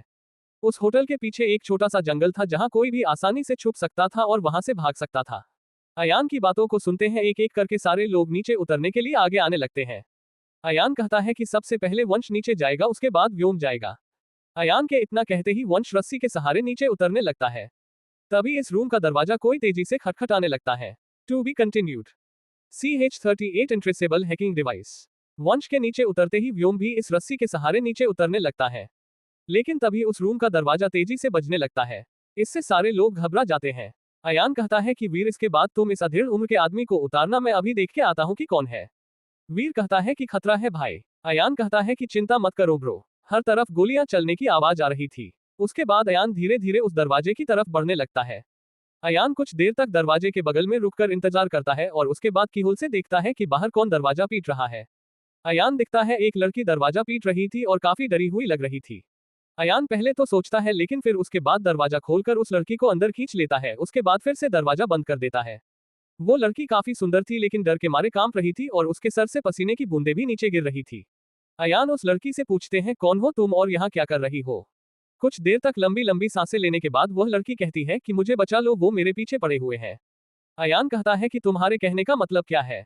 वो लड़की कहती है कि मेरा नाम अनीता है और मैं एक साइंटिस्ट हूँ। तभी वीर की आवाज आती है कि जल्दी आ जाओ अयान। अयान उस लड़की को लेकर बालकनी में पहुंच जाता है। वीर भी अब नीचे उतरने वाला ही था और कुछ देर के बाद वीर भी नीचे उतर जाता है। उसके बाद अयान उस लड़की को कहता है कि अब तुम्हारी बारी है, चलो नीचे उतरो। वो लड़की अयान की बातों को मानकर नीचे उतरने लगती है। इससे पहले कि वो नीचे उतर पाती एक गोली चलती है जो सीधे उसके पीठ में लग जाती है और वो बालकनी में गिर जाती है। अयान जब पीछे मुड़कर देखता है तो उनमें से एक आदमी जो दरवाजा खुला हुआ देखकर अंदर आ गया था, उसने अयान पर अपने मशीन गन को तान दिया था। वो आदमी अयान को नीचे चलने का इशारा करता है। अयान भी अब कुछ कर नहीं सकता था। शायद अयान दरवाजे को लॉक करना भूल गया था। वो आदमी नीचे झुककर उस लड़की को देखने लगता है और अयान को एक मौका मिल गया था कुछ करने का। अयान उस रस्सी को पकड़ता है और उस आदमी के गर्दन में लपेट देता है। वो आदमी अयान के इस एक्शन से पूरी तरीके से सरप्राइज हो गया था। उसे शायद उम्मीद नहीं थी कि अयान ऐसा कुछ कर सकता था। वो मशीन गन को अयान की तरफ मोड़ने की कोशिश करता है लेकिन उससे पहले ही अयान ने उस मशीन को अपने पैरों से दबा दिया था। वह आदमी चाहकर भी मशीन करने को हिला नहीं पा रहा था। आदमी अपने हाथों को मशीन गन के ऊपर से हटाकर अपनी गर्दन में लपटे हुए कपड़ों की रस्सी पर रखता है, उसे ढीला करने की कोशिश करने लगता है। अयान भी अपने हाथों को धीरे धीरे कसते जा रहा था। कुछ देर तक अयान उसे होल्ड करता है और पूरी ताकत के साथ उस रस्सी को टाइट करने लगता है। वो आदमी चीखना तो चाहता था लेकिन चाहकर भी उसके मुंह से कोई आवाज नहीं निकल पा रही थी। उसके गर्दन को अयान दबाते ही जा रहा था। कुछ मिनटों के बाद वो आदमी हरकत करना बंद कर देता है। अयान भी उस आदमी को छोड़ देता है और उसके दिल की धड़कन को सुनने के लिए अपने सर को उसके दिल के पास रखता है। वो आदमी मर चुका था क्योंकि उसकी सांसें चलना बंद हो गई थी और उसकी दिल की धड़कन रुक गई थी। अयान उसके बाद उस लड़की के पास जाता है जिसे गोली लगी हुई थी। उस लड़की के सर को अपनी गोद में रखते हुए कहता है कि यह सब कौन है और यह सब क्या हो रहा है? वो लड़की कहती है कि मेरा नाम अनीता है और मैं एक साइंटिस्ट हूँ। हमारे लोगों ने एक सीक्रेट प्रोजेक्ट को लॉन्च किया था जिसकी वजह से ये सब हो रहा है। अयान पूछता है कि किस तरीके का सीक्रेट प्रोजेक्ट और उनका इन लोगों से क्या लेना देना है। वो लड़की कहती है कि हम एक एक्सपेरिमेंट के जरिए एक ऐसे डिवाइस को तैयार किया है जिसकी मदद से हम एक एरिया के सारे सिस्टम्स को एक ही टाइम में हैक कर सकते हैं और अपने मुताबिक उनका इस्तेमाल कर सकते हैं। कोई भी कितनी भी कोशिश क्यों न कर ले, इस डिवाइस को ट्रेस नहीं कर सकता। ये एक इंट्रेसेबल हैकिंग डिवाइस है। इस प्रोजेक्ट की भनक इस दुनिया के सबसे खतरनाक गैंग आई गैंग को लग गई। उसके बाद इस गैंग के लोग हमारे पीछे पड़ गए और हमारे सारे लोगों को मार दिया। हम इसका इस्तेमाल देश के लिए करना चाहते थे लेकिन आई गैंग इसका इस्तेमाल अपना आतंक फैलाने के लिए करना चाहता है। मैं इकलौती ही बची हुई हूँ। उसके बाद वो लड़की अपने बैग से एक मुट्ठी के आकार का ब्रीफकेस निकलती है और अयान को देते हुए कहती है कि इसे कभी गलत हाथों में मत पड़ने देना वरना हमारे देश को बहुत बड़ा नुकसान होगा। उसके बाद वो लड़की भी बिल्कुल शांत हो जाती है। अयान उसकी गर्दन को चेक करता है तो उसे पता चलता है कि वो लड़की भी इस दुनिया को छोड़कर जा चुकी थी। अयान उस ब्रीफकेस को अपने पॉकेट में संभाल कर रख लेता है। अयान समझ गया था कि अगर वो ब्रीफकेस को यहाँ से लेकर चला गया तो सीसीटीवी कैमरे की वजह से आई गैंग के लोग उसे ट्रेस कर लेंगे। मुझे कोई और रास्ता निकालना होगा। अयान ये सब सोच ही रहा था कि उसे उस कमरे के दरवाजे की खुलने की आवाज आती है, जिसकी वजह से अयान जल्दी से इस आदमी का मशीन गन उठाता है और एक अलमारी के पीछे छिप जाता है। To be continued. CH-39I gang के लोगों का सफाया। अयान जब दरवाजे पर दस्तक की आवाज सुनता है तो उस आदमी का मशीन गन लेकर अलमारी के पीछे छुप जाता है और चुपके से दरवाजे की तरफ देखने लगता है। दरवाजे से एक और मास्क पहना हुआ आदमी अंदर आता है और वहां लोगों को ढूंढने लगता है। वो आदमी इधर उधर ढूंढने के बाद बालकनी की तरफ जाने लगता है। जब वह बालकनी में पहुंचता है तो उसे वहां 2 लोगों की लाश मिलती है। वह आदमी उन लाशों को देखकर घबरा जाता है। एक लाश उसके ही एक साथी की थी। जब वह उस लड़की की लाश को देखता है तो उसके बैग में कुछ टटोलने लगता है। अयान इस बात का फायदा उठाता है और अलमारी के पीछे से निकलकर उस आदमी के पीछे खड़ा हो जाता है। वो आदमी अपने मशीन गन को बगल में रखकर उस लड़की के शरीर को टटोल रहा था। अयान उसके मशीन गन को चुपके से अपनी तरफ खींच लेता है। आवाज होने की वजह से वह आदमी पीछे मुड़कर देखता है तो पता है कि उसी के जैसा दिखने वाला एक आदमी एक मशीन गन को उसके ऊपर ताने हुए खड़ा है। वह आदमी अपने आसपास मशीन गन को ढूंढने लगता है लेकिन उसका मशीन गन वहां से गायब हो चुका था। वह आदमी अपने हाथ ऊपर करके खड़ा हो जाता है और कहता है कि बच्चे तुम्हें पता नहीं है तुम किससे पंगा ले रहे हो। अयान कहता है कि हाँ भाई तुम आई गैंग से हो और मेरे पॉकेट में जो डिवाइस है उसके पीछे पड़े हुए हो। वह आदमी जैसे ही अयान के पॉकेट में उस डिवाइस को नोटिस करता है तो वो अयान की तरफ झपटा मारता है ताकि उसे गिरा सके।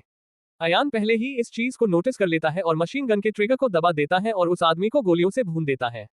अयान वहां से अब भाग जाना चाहता था इसलिए अपने फोन के सॉफ्टवेयर को एक्टिव करने की कोशिश करता है लेकिन पूरे एरिया के नेटवर्क को किसी ने जाम कर दिया था।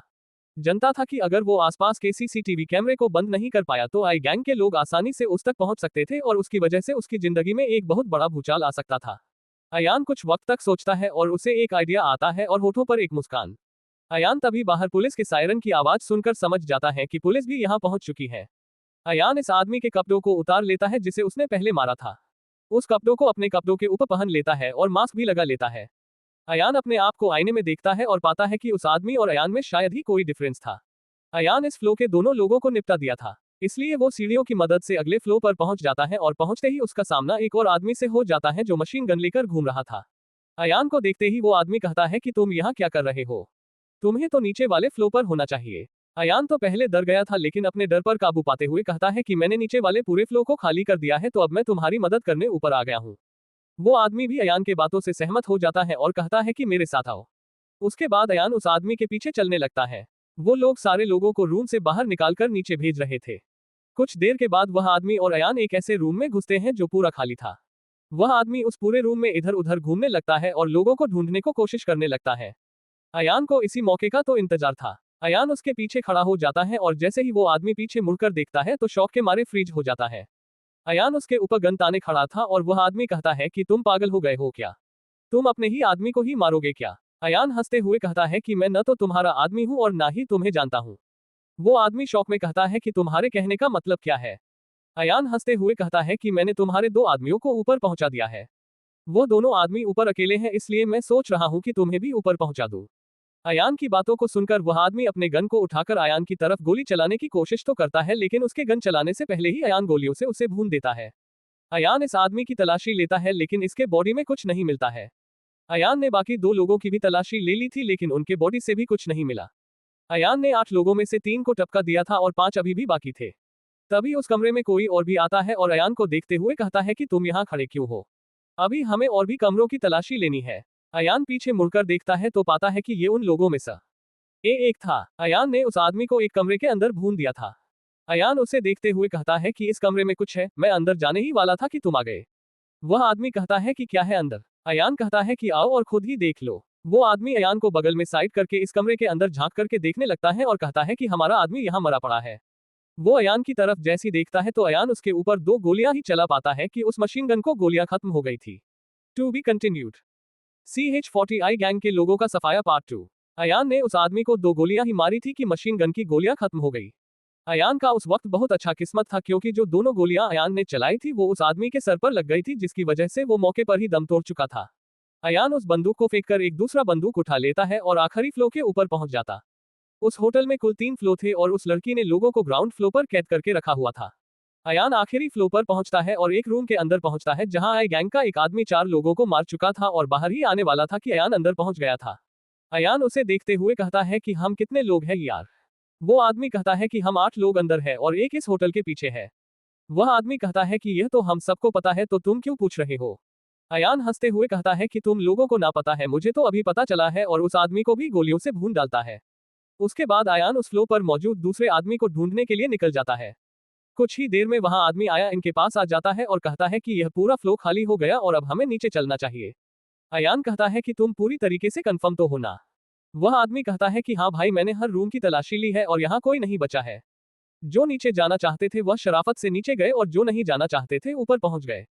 अयान कहता है कि वह लोग ऊपर शायद तुम्हें बहुत याद कर रहे होंगे। वह आदमी क्या था कि क्या बात कर रहे हो तुम। अयान कहता है कि मैंने तुम्हारे 5 लोगों को ऊपर पहुंचा दिया है। वे लोग तुम्हें बहुत मिस कर रहे हैं तो जाओ उनके पास। इससे पहले कि वह आदमी कुछ रिएक्ट कर पाता अयान उसे भी गोलियों से भून डालता है। आदमी की तलाशी लेने पर अयान को एक सैटेलाइट फोन मिलता है। अयान देखता है कि हाल फिलहाल में उस पर किसी का फोन आया था। अयान फिर से उस नंबर पर कॉल करता है और एक आदमी कहता है कि कहो क्या बात है। अयान कहता है कि कोई भागा है क्या। वह आदमी कहता है कि हाँ 4 लोग उतर के भागे हैं। अयान कहता है कि तुम अभी कहाँ हो। वह आदमी क्या जाएगी, मैं होटल के पीछे वाले जंगल में हूँ। अयान कहता है कि मैं आखिरी फ्लो एक बालकनी में आता हूँ और तुम मुझे हाथ मिलाकर बताओ कि वह लोग कहाँ से भागे हैं। वह आदमी आता कि ठीक है भाई आओ। उसके बाद उसी रूम के बालकनी में जाता है जहां उसने एक आदमी को मार दिया था। अयान देखता है कि एक पतला दुबला आदमी उस जंगल में एक पेड़ के पीछे छुपा हुआ था। अयान को देखते ही वहां से बाहर आता है और अयान को सेकंड फ्लो की तरफ इशारा करने लगता है जहां रस्सी बंधी हुई थी। अयान उसे कहता है कि भाई पीछे देखो, तुम्हारे पीछे कोई खड़ा है। वह आदमी हड़बड़ी में पीछे देखता है और कहता है कहाँ है भाई कोई। इससे पहले क्यों आगे आ पाता अयान मशीन गन से आदमी पर निशाना लगाता है और उस आदमी को गोली मार देता है। गोली सीधा उस आदमी के सर पर जाकर लगती है जिसकी वजह से वह वही अपना दम तोड़ देता है और उसके हाथ से सैटेलाइट फोन गिर जाता है। अयान फिर उसके बाद जल्दी से सेकंड फ्लो पर पहुंच जाता है जिस रूम में उसने रस्सी बांधी थी। अयान वहां से एक और मशीन गन उठाता है और ग्राउंड फ्लो की तरफ देखने लगता है। अयान ने उस गैंग के 7 लोगों को मार दिया था और अब सिर्फ 2 लोग ही नीचे बचे थे। वह लड़की काउंटर के ऊपर बैठी हुई थी और मशीन गन से उन सारे लोगों को निशाना लगाई हुई थी। एक और आदमी उन सारे लोगों के पीछे खड़ा था और उन लोगों को पर निशाना लगाया हुआ था। उन लोगों का ध्यान ऊपर नहीं था। वह लड़की अपने पास एक सैटेलाइट फोन में कहती है कि क्या हुआ, वह लड़की मिली। चूंकि अयान के पास ही अब सैटेलाइट फोन बचा तो अयान कहता है कि अभी नहीं मिली है। लड़की कहती है कि तुम लोग क्या कर रहे हो, हमारे पास वक्त नहीं है, जितनी जल्दी हो सके हम यहाँ से निकलना होगा। अयान कहता है कि बस कुछ रूम और बाकी है, उसके बाद मिल जाएगी। लड़की कहती है कि जल्दी ढूंढो। अयान हाँ कहता है और फोन काट देता है। अभी भी कई लोग छुपे हुए थे और अयान मशीन गन लेकर एक सूटेबल जगह ढूंढता है। वह जगह मिलते ही अयान दोनों मशीन गन से लड़की और उस आदमी को निशाना बनाता है। अयान कुछ वक्त तक निशाना को परफेक्ट बनाता है और एक ही वक्त दोनों मशीन गन का ट्रिगर दबा देता है। अयान की किस्मत खराब थी। जैसे ही अयान गोली चलाता है तो वो लड़की काउंटर से उतर जाती है और अयान का निशाना चूक जाता है। दूसरा आदमी जो पीछे खड़ा था वो कुछ ही देर में गोलियों से भून दिया गया था। वह लड़की जल्दी से काउंटर के पीछे जाकर छुप जाती है। वो लड़की जल्दी से सैटेलाइट फोन में कहती है कि किसी ने हमारी एक आदमी को मार दिया है, तुम क्या कर रहे हो। अयान कहता है कि मैंने उस आदमी को गोली मार दी है, अब कोई खतरा नहीं है। उस लड़की की शायद किस्मत खराब थी क्योंकि वो झट से काउंटर से बाहर निकल आती है और अयान उसके ऊपर फिर से फायरिंग करने लगता है। अयान की एक गोली सीधा उसके हाथ पर लगती है, दूसरी गोली उसके दिल में। वह लड़की सैटेलाइट फोन में कहती है कि तुमने तो कहा था कि तुमने उसे गोली मार दिया है। अयान कहता है कि हाँ मैडम, मैंने आपके सारे लोगों को गोली मार दिया है। वह लड़की कहती है कि क्या। जैसे ही उस लड़की को गोली लगी तो वहां मौजूद सारे लोग वहां से बाहर भागने लगे जिसकी वजह से वहां अफरा तफरी का माहौल बन गया। अयान को एक आदमी के पास से स्मोक बॉम्ब मिला था जिसे अयान नीचे की तरफ फेंक देता है। हर तरफ धुआं धुआं हो जाता है। अयान जल्दी से उस रूम में जाता है जहां पर रस्सी बंधी हुई थी। अयान जल्दी से रस्सी को खोलकर नीचे गिरा देता है। उसके बाद अयान ने आई गैंग के आदमी का जो कपड़ा पहना था उसे खोल देता है। ग्लव्स, मास्क आदि सारे कपड़ों को खोलकर जल्दी से ग्राउंड फ्लोर पर पहुंच जाता है जहां धुएं की वजह से कुछ दिख नहीं रहा था। To be continued.